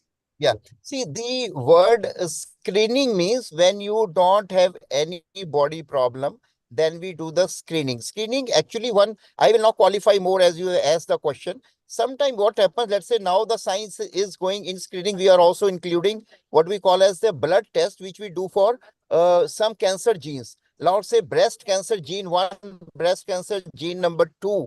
They are simple blood tests where we can screen for high risk population. In families where breast cancer gene 1 and 2 is mutated, let's say mother is having breast cancer and genes are bad. So we will do the testing for the daughter also. And if the daughter genes are also bad, then we are going to, even, and daughter is at very high risk of the breast cancer. If we sometimes remove one breast or both the breast, we are also remove sometimes the ovaries also, both the ovaries, or one ovary if the family is not complete. If that ovary is already having tumor, so we remove the offending ovary and then we go for the removal of another ovary. Moment the lady completes the family, so the daughter completes the family. Similarly, now the blood cancer test is available for gene testing for colon cancer. There is a family, let's say familial adenomatous polyposis, and there is a FAP gene. So you will find here the daughter, the son, the mother, the father, they all are having cancer of the colon. I have found the patients like that. I have also seen where the family, where the mother and the the son, the mother is having breast cancer and the son is having a sarcoma, the cancer of the muscle and the bone. Why? Because they what we call as a Lou-Fromeny syndrome. There is a cancer gene name number P53. So now a lot of and good thing is that now these tests are becoming very cheap in India. The offending gene, it costs around, you can say, 2,000 rupees per gene. So the blood testing is very simple, and second thing is, it is very economical also. Only one rider is important, is that medico-legally, we have to first do the blood testing of the patient itself who he or she has already suffered from cancer, and not of the, let's say, mother is having cancer. So we cannot test for the daughter until and unless we do the testing for the mother, and until and unless the mother has the wrong genes. If those genes are bad, then only we test for the daughter. But initially, you cannot simply test for the daughter. So that is very, very important, medico-legally. Thank you. Thank you. Thank you very much. And I think over to you, Amrita, for further this thing. Thank you, Lalji. That was really wonderful. Thank you, Dr. Puneet and Rotarian Archana ji, and all the guests who have joined us with Lalji. This has been very insightful, and from the very beginning of the episode, there's a lot of emphasis on awareness. There's a lot of emphasis on screening and how to be aware and make people aware about the prevalence of cancer and how that can be prevented. And specifically, as Dr. Puneet just highlighted about the importance of screening and how the genes and they travel from body to body in the families with the histories of cancer. This will be, I think, proved to be a very beneficial step towards prevention and, in fact, curing this cancer as well. So, Lalji, it's time for us to move from India. Thank you very much, all the guests, for joining us from India to, again, Midlands and Leicester, where we have our regular guest, regular contributor, as well as our family member, Kirit Mistry, with us. We are Hello. going live to Global Leicester Namaste. for Global Namaste Cancer Awareness event. Join us in making a difference. And it is hosted by SAHA, South Asian Health Action, and NHS at Leicester, where doctors and team of medical staff have joined together for screening and for cancer prevention, and they are spreading awareness. Let's join directly. Global Namaste, Kirit ji. Once again, Namaste, we global welcome namaste to you. everyone. As you can see, it's everyone just having a little break, but we've had some excellent talks, people sharing their personal journeys about cancer. I'm going to get Keval to say a few words, who's been the host of today. So, yes, Keval, please. Hi, everyone. Hi. So we've got a cancer awareness event today, as you can see behind me. You might not be able to, but there's quite a crowd here. We're raising awareness about different types of cancer, encouraging the community to get their diagnosis, their treatment, if they've got any symptoms, to get that checked early. Obviously, one of the key messages from our specialist today was leaving any symptoms for longer, it can really affect the chances of surviving that particular cancer. So one of the most and key important messages, if you do feel like you've got symptoms, our bodies are great at telling us when potentially something's wrong. If you notice something, please get that checked out as soon as possible. If you're not getting the right response from the GP, or they give you an answer or a diagnosis that you think is not correct, do ask for a second opinion. Do ask about the cancer pathway, which is a 2-week pathway that should get you to a consultant at a hospital within the 2 weeks, which will then confirm whether the GP's diagnosis was correct or not. So there's a lot of stuff happening. Here we are. So yes, Kirit, Kirit ji, where are we? So what all else is happening at the live event? Are there any cancer survivors who are listening? Yes. Yeah, so Keval is a survivor.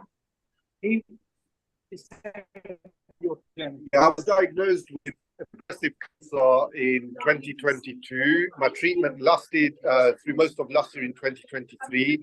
Still going for scans, and so hopefully get the all clear soon. But it's one of those things where once you start the journey, unfortunately, you're in that process. You have to fight it, and yeah, hopefully get the all clear soon, and plenty of more years to do more of these shows and raise awareness about it. So yeah, thank you.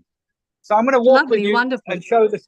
You can see the screens, the screening teams that are here. I'll introduce you to them, and then you'll be seeing other patients as well who have been lived experience through our community connectors. So I think you have had. Just one second, sorry. Yeah. So Kirit, how many doctors have joined in this event today? Today we've had the 2 doctors that came on earlier, Dr. Teju, and then we've had another doctor here, plus the screening teams as well. So I'm going to go to the screening teams now, so you can see who they are. So are people showing up at the event for the screening, and what guidances? We are on the yes. bowel cancer screening team. I will introduce you to Sharon, who's part of breast cancer. Okay, let's go to. So there are different teams, yes. Well, I'll go to the cervical cancer screening as well. So they will hear. They're talking to people from the community. You can see how many people are here. We've got over 100 people here today from our communities to raise awareness. Let me introduce you to the NHS here. This is Sally. Yes. Sally, just tell them why you came to this event today. just to get the message across about identifying cancers earlier and what we can do to prevent and to identify them earlier. So keeping your screening update, HPV vaccination, breast cervical screening, talked about the job I do, and the targeted health checks. So it's quite exciting. So yeah. Great, and look at the banner that they've produced. So these are the kind of signs and symptoms that we should be looking at. Yeah, can you just pan the camera a little closer? We can watch it. Is that okay? Yeah, cancer services. Do we have somebody whom we can talk to as a, wow, that's lovely, cancer awareness pamphlet, as you can see. So this is nice with all the short pictorial representation. We spoke Yes. about HPV earlier. That was another leaflet. We're giving information. We've got a lot of mothers here. Can you pan the camera again to that leaflet again? Can you pan the camera to the leaflet again? Closer. Yes. HPV. So a beautiful leaflet of HPV we made. Another stall holder today. Serena, just say hello to the global channel. We've got a cancer awareness event happening globally. Just introduce what you do and why you're here. Hello everyone, my name is Serena. I'm the General Manager at the Glenfield Breast Screening Unit. So we manage the breast screening unit for women between 50 and 70. You'll be invited every 3 years for a mammogram. If you receive your invite, please book your appointment. But in the meantime, if you're not quite 50, we need you to check your breasts. You know your breasts better than anyone else, and this is for men and women. So you check them the same time each month because our breasts do change. And any changes, please go to your GP. I know it's really difficult to get a GP appointment, but you must make an appointment with your GP, and then you come to us on what we call a one-stop clinic. See, within 2 weeks, you get your treatment done there in that one clinic. So but most important is you need to check your breasts. You need to be best friends with your breasts and know them and look at them in the mirror. Any skin changes, any discharge, any lumps, pain or anything, please go to your GP. That's the stall here today. Wonderful. You can see what. Yeah, can you pan the camera a little closer?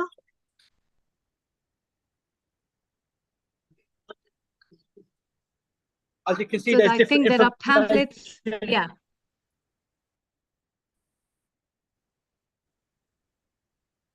There are little pamphlets, I think. A little more closer. Is that better? Is it better that way? No, you're better. Yes. For the breast cancer awareness. So, Yes. Kirit, you have done a background blur. You need to remove the blur so we can see the whole.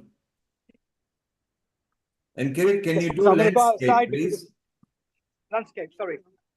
Okay, that's beautiful. Your landscape now. And just in your setting, you kept the blur on. Just remove the blur.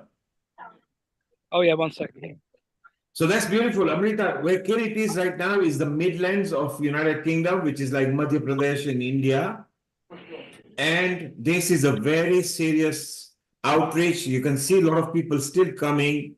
And it's so beautiful that if people were not scared of it and go in early diagnosis, then it could be very beautiful. But like all of us, we don't want to go to the doctors just because we like avoiding it. Yeah, And I Kirit think a is out strong there in the willpower. Yes, a strong support and the strong willpower. There we go, Kirit. We can see you very Yeah, well the blur is- in the background as well. Yeah, Kirit, the blur is off and do it landscape, please. If you put it landscape, Rotate again. Yeah. we are still the other portrait. way. We are still portrait. Just put landscape. It's going. If you flip it, if you jerk the phone, it will go landscape. I'm trying, sorry, 1 sec. Yeah.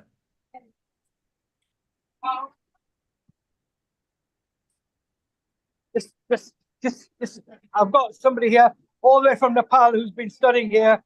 Just say hello. Hello. So, Hi. Just say you're from Nepal and what you've been doing here. Actually, we are a student here. I'm doing MBA. I have a medical background. I have completed my master's in nursing, but recently I'm doing MA, master's in business. So we're going to have graduates from India coming here, studying here, and they're going to be volunteering with Sahar to help us do blood checks to raise awareness in the community. So if you need any volunteer for this type of program, then I'll be there. Thank you. I was glad we met the other day. So Kirit, I have a question from her. What kind of volunteering does she do now? What is she volunteering right now? What kind of volunteering work would you like to do from your experience? Related to medical nursing, because I'm nursing, so I like to provide nursing services like BP measurement. They're going to do blood pressure checks because of her background in nursing. Sanity person, then definitely I will help them. And related to any nursing services, then I'll be there. Please contact me. So like these events today, we need volunteers to do with the registration, to help with the serving refreshments, but also to ensure that we recruit more connectors. So today we're trying to recruit more people living with cancer to come out there in the community and share their experiences. And I'm going to bring some more connectors just to share their experiences with you. That's lovely, and that is very nice. Hi. You've met Shobna Ben. Go on, Shobna Ben. Say global namaste. Global namaste. Global namaste. I think, was it last year? Yeah. Yes, lovely seeing you all. Kiripa mentioned that we have got another connection today. So unfortunately, we couldn't be on this. I was here. Lovely talking to you all. So Shobna Ben has been sharing her personal journey in this event today. And we're going to go and just find one other person. Come here, Nalini Ben. Just global namaste. Say who you. Just tell me a bit about your journey.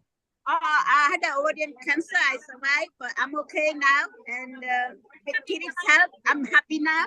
I'm enjoying my life. And it happened a long time ago, so I'm okay now. Thank you.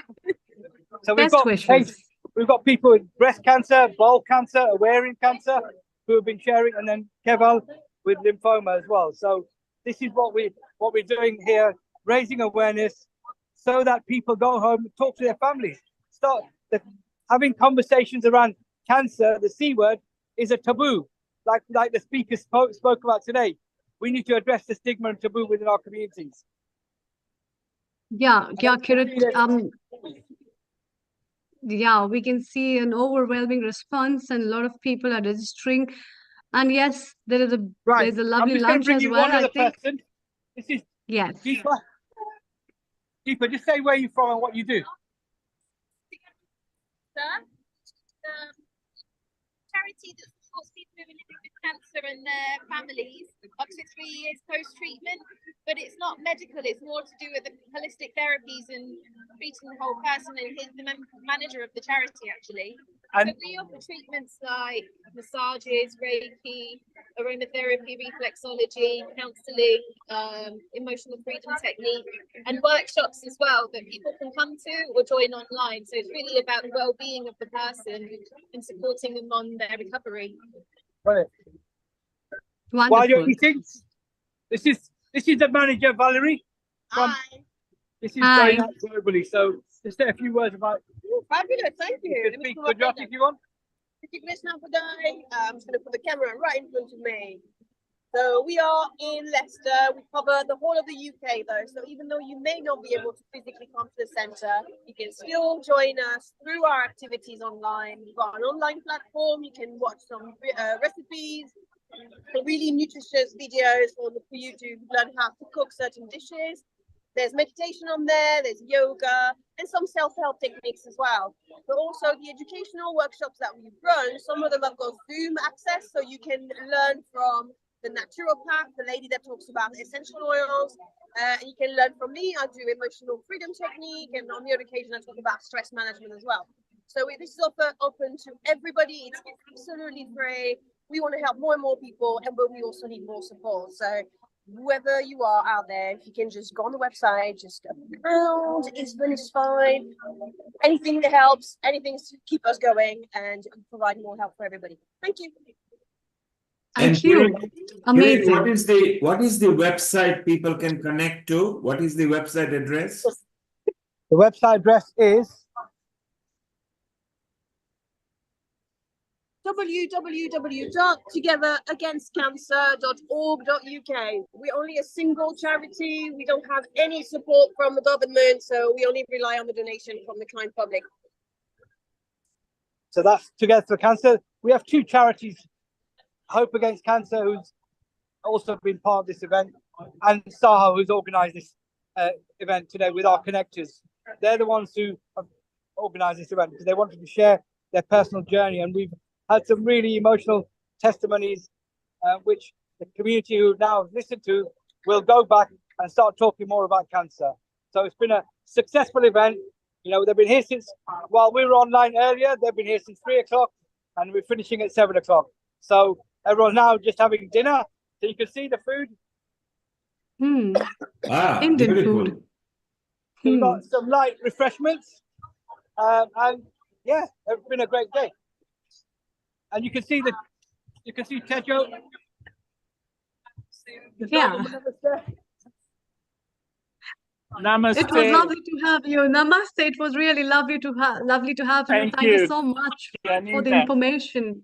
Thank you so much for having us. I hope you are having a very good response from all the cancer survivors as well as the volunteers. And so that Kirit, was really Kirit, good. is this the website we are talking about? Hope Against Cancer? An online thing because Is this the website, Hope Against Cancer? I think Together Against Cancer. And SAHA as well. So you'll see. Together. So this one is the Hope Against the Cancer. So Kirit, your partners, Hope Against the Cancer and Together. Yes, I mean, you're doing a wonderful job. I think it's... Sorry? You're doing a wonderful job. Yes, I can hear you now. Sorry. Neil Kumar, it's Together Against Cancer Wellness Center, Leicester, UK. So we can show that as Hope well, Against, the website. But it was... It's okay. Hope Against the Cancer are also partner there. That was correct. Yes. The other one, because the URL is too long, they need to publish it. Let's see if we can bring SAHA. So Kirit, what is for lunch and dinner? So you know SAHA anyway. Well, yes, and what is for lunch? What is for dinner there? So our projects are, these are our projects. And it's easier to get you the QR code, which is...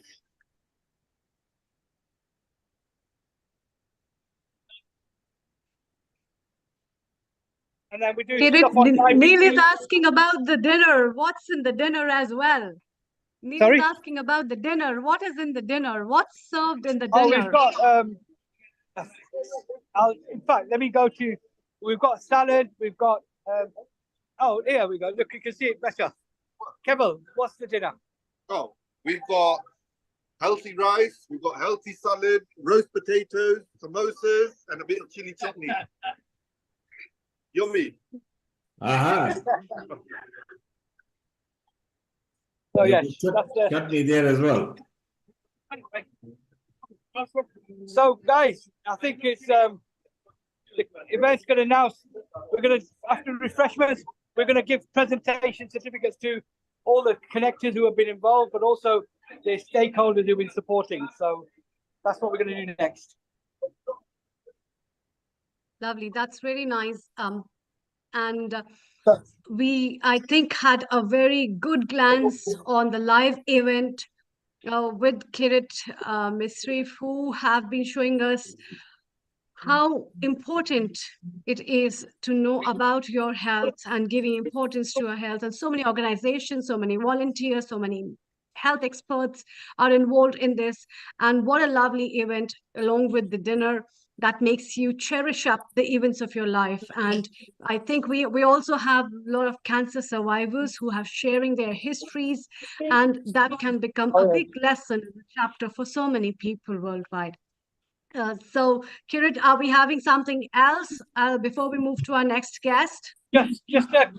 We've got Sharon, who's been here from the bowel cancer team. So this is on a global platform, Healing Our Earth. So we just screened into this event. So we're introducing the screening teams. Hi, I'm Sharon from the bowel cancer screening team. What message do you have for our viewers who are watching us?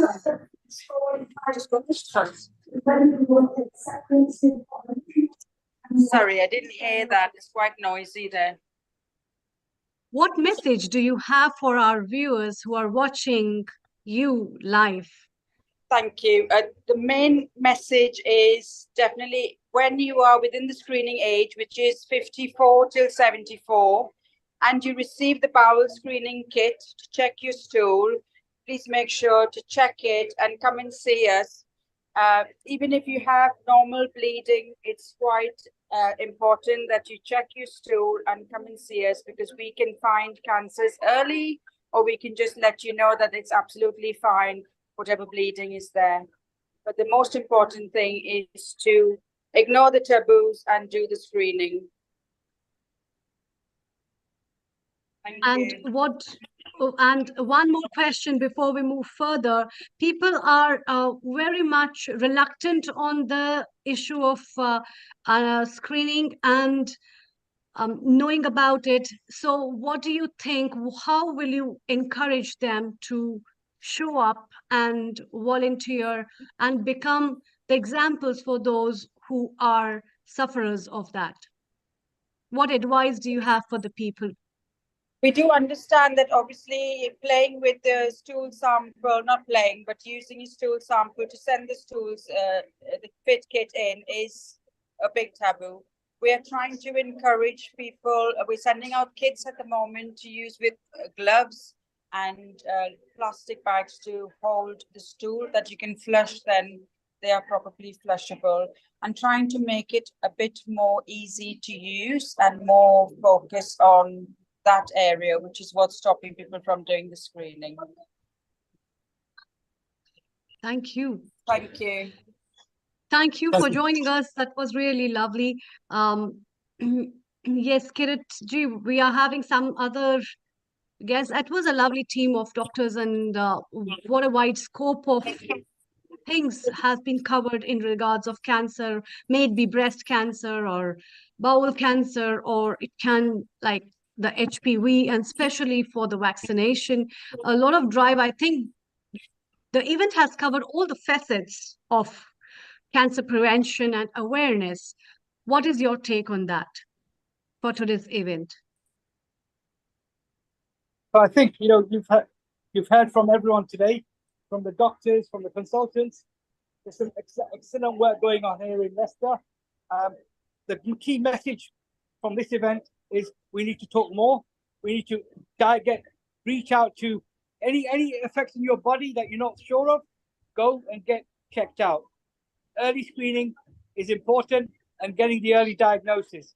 And then finally, now you see the hospital, the NHS, they can't just wait for people to come to them. They've got to come to the community and engage in events like this to ensure that the community knows where to go and how to access the services. And that's what today's event has been about, is bringing the screening teams to the community, not waiting for them to go to the screening teams in the hospital. Sometimes it's too late. Hopefully today they've learned what age they should be entitled to their screening here in the UK. And when they get the letter, they know what to do. So that's been the real key message from us as South Asian Health Action, working with our cancer survivors to talk about cancer and don't suffer in silence.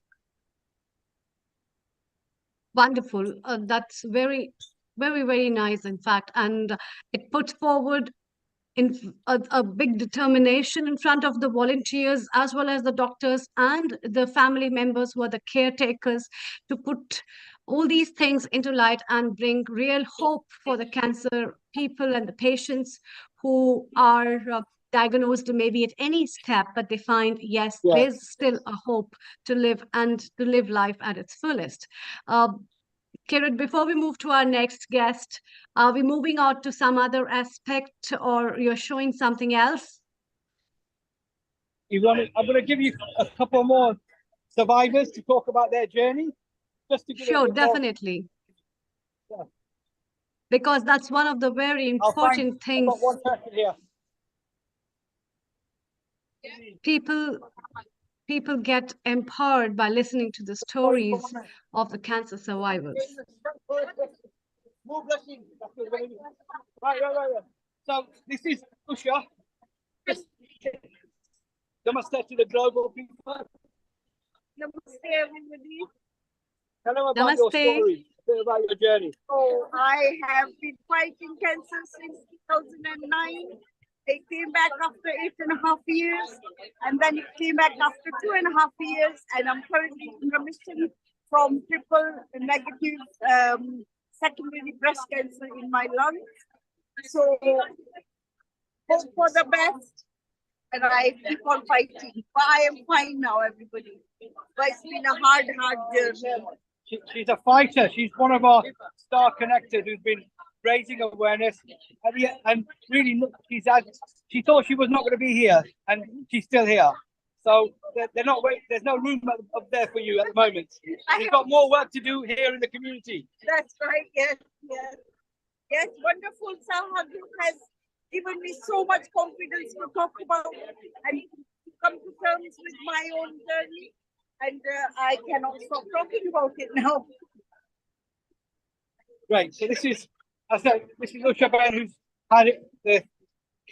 been diagnosed 3 times with breast cancer and still fighting breast cancer, which is amazing.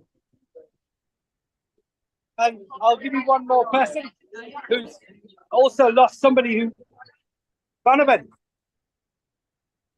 She was a carer for her husband. So this is our global platform. Just say about your journey, and then we'll bring you as well. Right, okay. I'm a carer for my husband. He was diagnosed with lymphoma, and he passed away in 2020. I had a lot of hurdles to get him to see the GP. I was very insistent. They wanted to keep giving him antibiotics. But because of my insistence, he was being taken straight away to the hospital. And there, the radiographer, before even scanning him, told him, "You've got cancer." And he was on his own. And he was admitted straight away in the hospital to shrink the tumor. And when we went to see him, he was just completely shocked. Thank you. So that was Vanaben, who's actually supporting her husband, and sadly he's passed away 2 years ago. Raising awareness for care come forward, and she's a supporter for the carers. So really, we're glad to have people like the connectors here talking about their journey. And one other person, well, 2 more, but they're eating. But let me bring this lady. Hello. So tell them about your journey with your condition. Well, I have 5 people in my members, the loved ones, and my mother, my brother, my brother-in-law, his son and daughter. They were all having different sorts of cancers. So, their journey was really very, very different, because my mother had neck cancer, and she survived for 2 years, and then she passed away. My brother had tongue cancer, mouth cancer, and in one stage his tongue was being cut, and he was fed through the nose, and he had, had terrible time. we had to take him to India for his operation, and he'd gone through so much. And after 9 years, he passed away. And my brother-in-law, he had stomach cancer. My nephew had stomach cancer, and my niece had the other cancer as well. And my niece was just diagnosed on Tuesday, and she was on stage 4 cancer, and she died on Saturday. So we have just gone through so much as well. Cancer. Thank you. So as you can see, we've got people, these are the right connected who can share their personal stories. Really sad that they've lost 4 or 5 members this,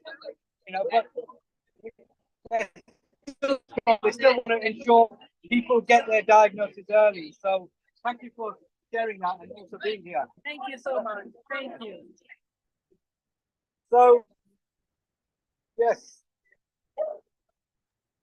Thank you. So, thank you, so Kirit. Now,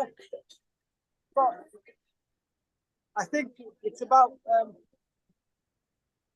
I've got one other person I want to introduce. Just for solid.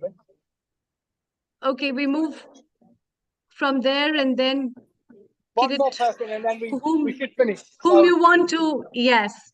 Yes. Before we move to Dr. Avtar, whom are we going to meet? Okay. Whom we are meeting? Okay, no, we can finish. That's fine. I think we'll be. Okay, we'll bring Dr. Avtar and give him 5 more minutes extra. Yeah. Yes. Okay, Please brilliant. go ahead. Go ahead, Kirit. Thank you very much to Healing Our Earth. Thank you, Amrita ji, for hosting this program. Thank you so much. It's been a great awareness, and really, we can't do it without Neil and all the whole team. So it's been amazing. We need to keep the message, keep the awareness going. Thank you. Thank you so much for joining us. Thanks a lot. No, thank you. Now it's time from the live event to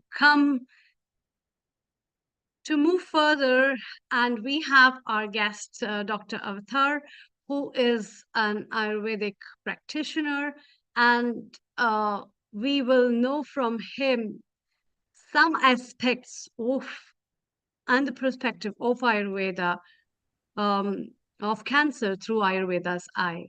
So let's welcome Dr. Avtar. Global Namaste, Dr. Avtar. Global Namaste to everybody. You're doing great job. I listen and watch all the program, and really very, very great doctors.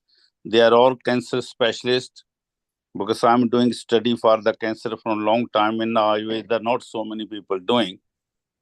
So what I study, they are telling us they're doing great job. I salute to them. I do only Ayurveda approach. Can you hear me? Yes, we can hear you very well. Oh, okay, you can hear. And Ayurveda, what I found about the cancer or other autoimmune diseases, Ayurveda is thinking different way than at the moment what the whole world is thinking about the cancer. How can they cure it? What I found, I treated near about 22 patients of the cancers, variant type of cancers and other autoimmune diseases.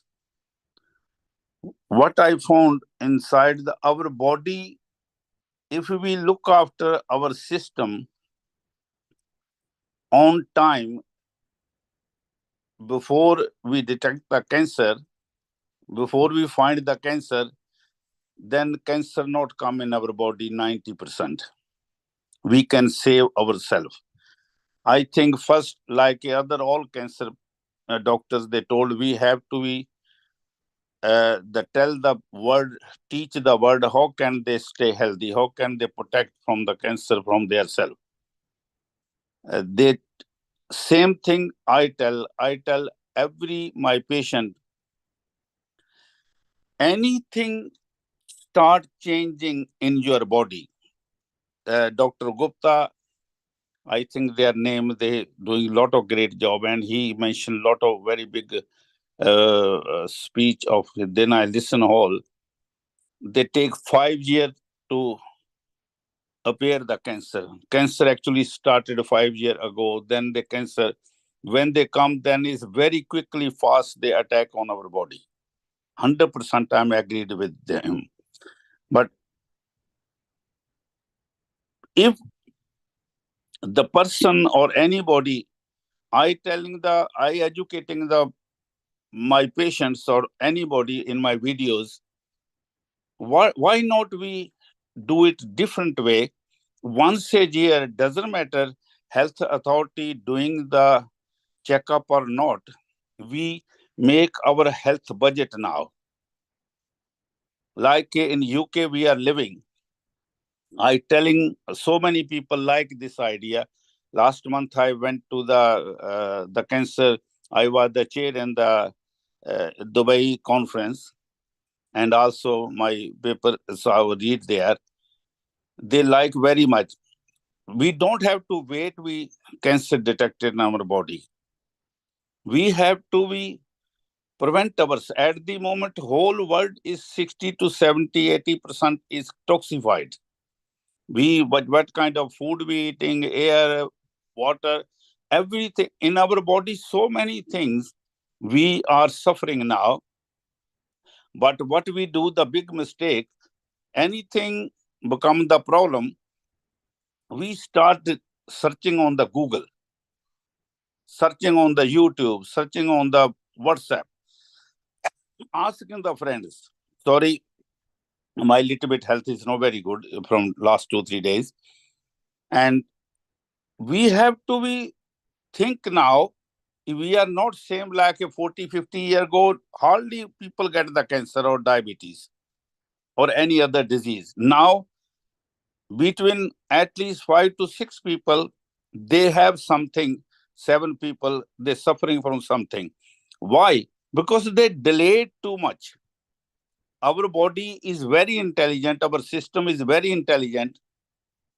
When we have anything problem, when our system is suffering from something, they start giving the symptoms. We ignoring that symptom. If it's like a headache is come, we straight will look after the paracetamol. 1 month we don't have the headache. Suddenly we start headache. 1 day, 2 days, then they be eating the paracetamols. If there's some kind of the diarrhea come, we not thinking why we got the diarrhea. They start go to chemist and take some medicine. Don't take it, these things. Our body start telling, I'm not internal system is not very healthy. We have to be look after. If they check once a year, blood check, they can find, your doctor can find what is the deficiency in our body, in our organs, what is the reason, which organ. We have the nearly 78 organs and 43 glands inside. They're working all together. Which gland is coming slow down, which organ is suffering, then we can do the treatment very quickly, and maybe within 2 weeks or 3 weeks, we can cure our system. When we ignore and taking long time, then one organ suffering, then start 10 organs suffering. One gland is suffering, then other glands start suffering.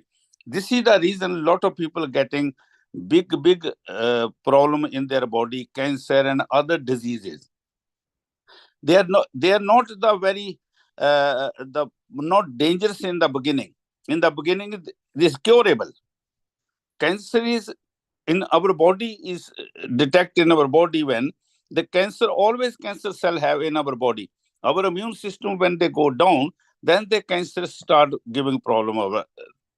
But best thing to do your checkup every year, once a year, and don't go to the people who don't know the job. Don't ask the Google or anything. I always say, take your blood report, go to the physician and give him blood report or her. This is my blood report. I have something problem in our body. Please do this. If he tells you the 50%, like in Ayurveda system, we have the very diagnosed system to pulse reading and other. If he tells you the 50% of your symptoms, he can cure you within 1 or 2 weeks. If he don't tell you, then you don't waste your time. Once chronic disease or like a cancer or other autoimmune disease started, they very quickly ruin your body, ruin your system inside. So very careful. We should take our own responsibility for our health. Don't wait for the doctors. Don't wait for the government. They can do something. They have a lot of things to do it. If everybody start looking after them, we can definitely reduce the cancer or any autoimmune disease, anything. They can live the very healthy life. And in the Ayurveda, I made the treatment, I done the treatment at people all, and I always say, any my patient, even cancer patient, if you can't get anything reverse in your 2 weeks, don't come back to me. Then you go anywhere. Within 2 weeks, if start reversing, then not only me, there's so many skilled people, they can treat it, who know the job. They no need very long, because our system start healing self. We have to activate the system. We have to, any physician who know the job, he not giving the cancer medicine or autoimmune disease medicine. He gives us a little bit about the infection inside, but he make the system until internal system is not start working, no one cure anything. This is in the Ayurveda, what I found for so many years research. This is I am doing for the cancer. I always say to anybody now from like 5-6 years, last 10 years, I start first cancer patient come to me. And I always say to anybody, even allopathy doctors, they are doing great job. I salute to them.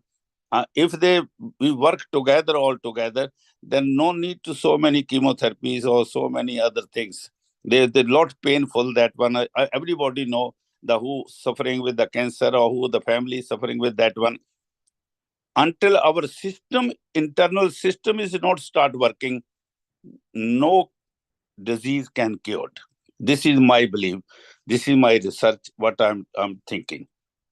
So we have to look after ourselves and start working inside. We have to we have to do something. A lot of people start working with me, and thanks very much, Neil, the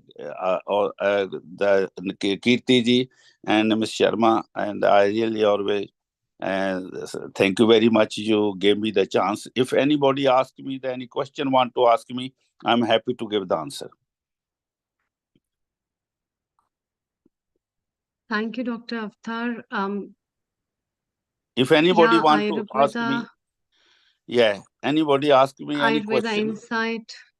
If anybody has any questions, one can ask. Lataji, you have been there from the very beginning. So what have you to say before we wind up? Global Namaste, everyone. Global Namaste, Lata Global ji. Namaste. I know Lata ji before. Yeah. So I think it's been a very enlightening episode. And yes, a lot of good health to all of us. Prevention is always better than cure.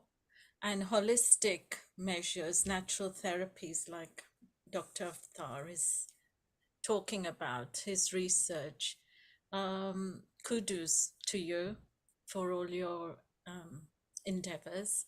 I think it's nice to look at the Ayurveda and bring it into the, NHS and integrate it.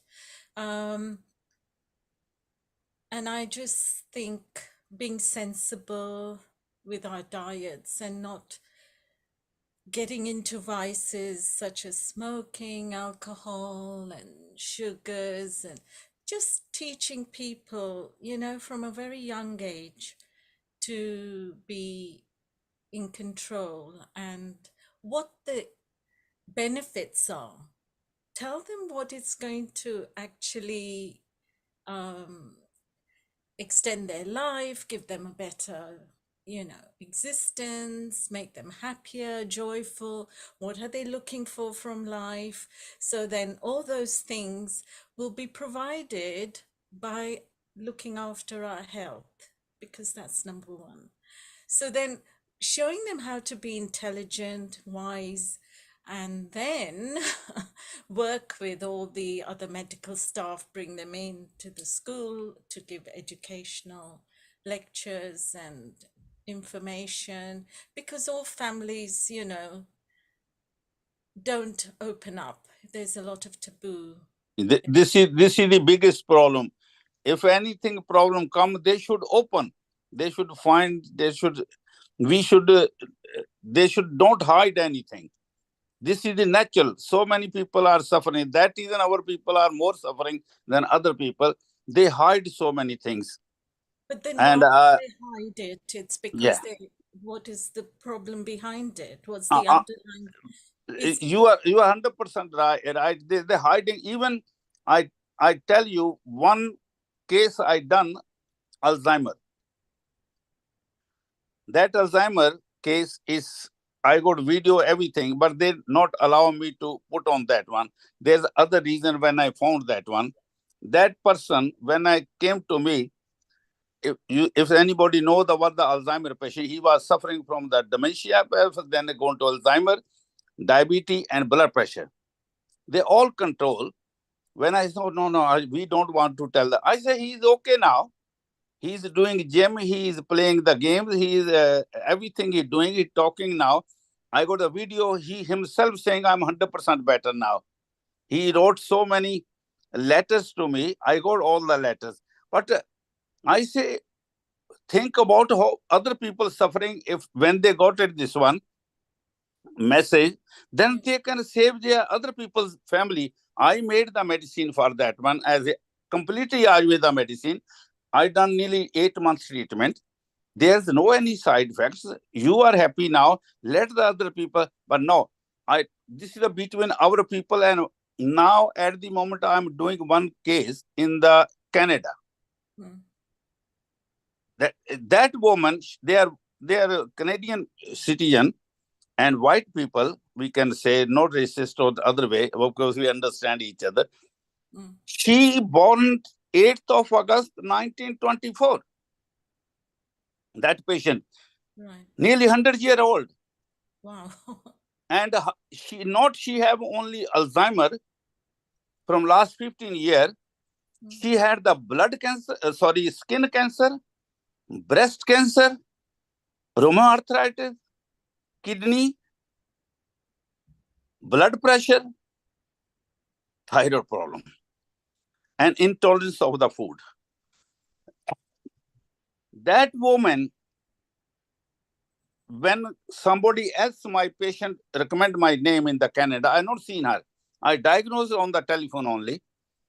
Then I said, your mother's chance is only 10%. I don't think so. You have to spend money on that one. That woman first thing said to me, doctor, what you told me, no other doctor told me. This is the Ayurveda? This question he asked me. I say, yes, this is the Ayurveda. This is the way we diagnose the people. She very happy. Then she said, no, I want to spend the money. If you want to come, I can pay your visiting. I can pay ticket, everything. I say, no. If I diagnose, thank you, Dr. Avtar. And this is the, okay, thank you very much. Okay. Remarkable. Thank you, Dr. Avtar. Thank you very much. Dr. Lakshmiji, before we wind up today's episode, what do you have to say before we wind up? I have to say our people, please, I made one other thing. I keep 1 pound every day for every person and tell your children when they become 5-year-old, this is your health budget, 1 box for everybody in the home. Tell your children, this is your, and let him handle whole year. Yeah. You do the 2 things. Once children become used to now, Then after that one, oh, this is, I have to put 1 pound in the health budget. Whole life they learn the lesson. After they are 1 day, you can every year decide which day you want to holiday. 1 week, 2 weeks before, do check up for everybody. So 365 every month, year. Private checkup take only 150 pound for each checkup, full blood check. Pay there, keep one physician who know the job, I say. If anything problem, take there like I told you before. Don't tell him or her what you have the problem. Take your report, tell that person, I have some problem in my health. Can you please do something? If she or he tell you the 50% of your problem, then mean he is the proper physician. Otherwise, he is maybe certified, but not the qualified. Thank you. Thank you, Dr. Avatar. And after that one, if they, 1 second, if they're all healthy, go for holiday.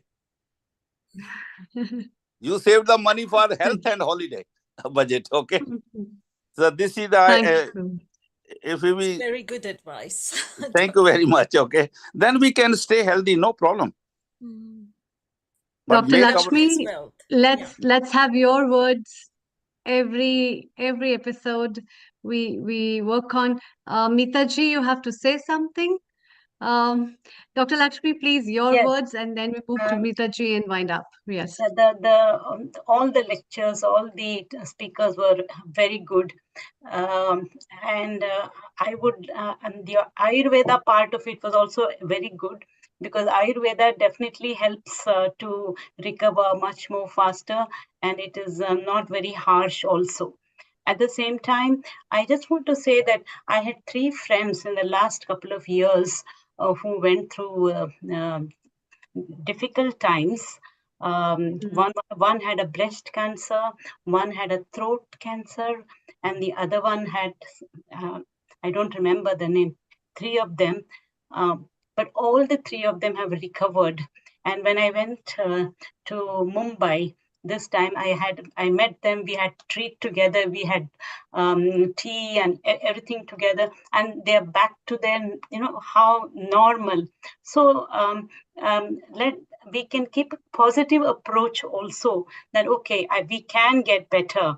So this is the way I think about it. So, and follow all the Ayurvedic things, and do not smoke, and do not eat this, and do not, and some of these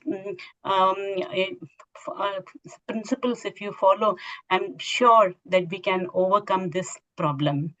Thank you very much. Thank you very much. Thank you. Mitaji, your last words before we wind up. Global namaste to you. Global namaste. Global namaste. I am 8 hours behind, so I just joined just now. My mother is admitted here in California Rehab Institute after she had a couple of heart-related procedures. Some 6 stents were put in her, 5 in the abdomen, 6 was in the LM of the heart, and then she had mitral valve repair. So she is a staunch follower of Ayurveda. And they were surprised when she was admitted. She had 69% EFR, pumping action. And her 3 arteries were blocked, 3 major arteries, 95%, 90%, 90%. And they were surprised there was no fluid in the lungs. Then she had 69% EFR. She's almost 87. Now everything has gone down the hill. Her heart has become weaker. Her pumping has become 45%. She had a heart attack in between. This is after hospitalization, which was an elective hospitalization, elective admission. So yes, Ayurveda had kept her healthy, and pranayama and everything. But now I'm wondering, how can we get her back to what she was before? You asking me? I'm asking you, or I'm asking generally, is it possible? Okay. What can I do it? Without seeing the reports, like I told, reports is very important. On the verbally, maybe you telling the everything you know, but reports telling the actually what her inside condition of her. Every doctor know when we have the full report, we can find out how much organs are, which organs are slowing down, what is the reason of that one. If you want, I can definitely advise you. You are we are in the panel. What I can do it, I just tell the straight way, and let me send. You can take my number from the panels. Neil also know. Everybody know my number there, and you can send me the reports. Then I check the reports, do the study, and I can tell you what is the reason. I mean, whether she can go back to her stronger heart, which she had when she was admitted. Because they told me that your mother is 88 now. 87. She's going to be 87. 87 doesn't matter. Okay, what time is the first time I got the patient 100-year-old, nearly 99 and a half, and she got rheumatoid arthritis because of the so many things. She can't walk. Now she walking 60 to 70 steps every day. Her Alzheimer's come back 45%. She remember where she born, and all the Alzheimer's Society and her doctor is surprised. Her kidney is completely GFR came 45 now, gone 40. When I took the case 3 months ago, it was 28, and creatinine was 167. Her creatinine is 94 now. Kidney is completely working perfectly. And she's, this case. I think, Mitaji, you must personally contact Dr. Avatar, and he would give you the guidance. It's time to wind up and close this today's episode. We had a wonderful contribution from all our guests, experts, as well as a live event where we went to Leicester with Saha Group. The last message that we have is that never leave hope. Life is always full and positive, and it is very important to have the strong willpower to fight against all the evils that we are caught in. Life always brings a big opportunity for every individual to see it in a different perspective and always staying happy, because happiness and a strong willpower will build up a lot of pure thoughts, as well as the optimism that you will gain will help you in making your life and others' life flourishing. With this note, let's come and conclude today's episode. You can watch us the next week, next Sunday at 2 p.m. GMT with yoga and meditation episode for healthy, happy body, mind, and soul. We'll be having great experts as well as people from different walks of life practicing yoga and showing you the benefits of that and how their life has been made happy through these practices of yoga and meditation. Now let's conclude this episode with the short Gayatri mantra. Om Om Bhurbhuva Swaha Tatsaviturvarenyam Bhargo Devasya Dhimahi Dhiyo Yo Na Prachodaya. Om Bhurbhuva Swaha Tatsaviturvarenyam Bhargo Devasya Dhimahi Dhiyo Yo Na Prachodaya. Om Bhurbhuva Swaha Tatsaviturvarenyam Bhargo Devasya Dhimahi Dhiyo Yo Na Prachodaya.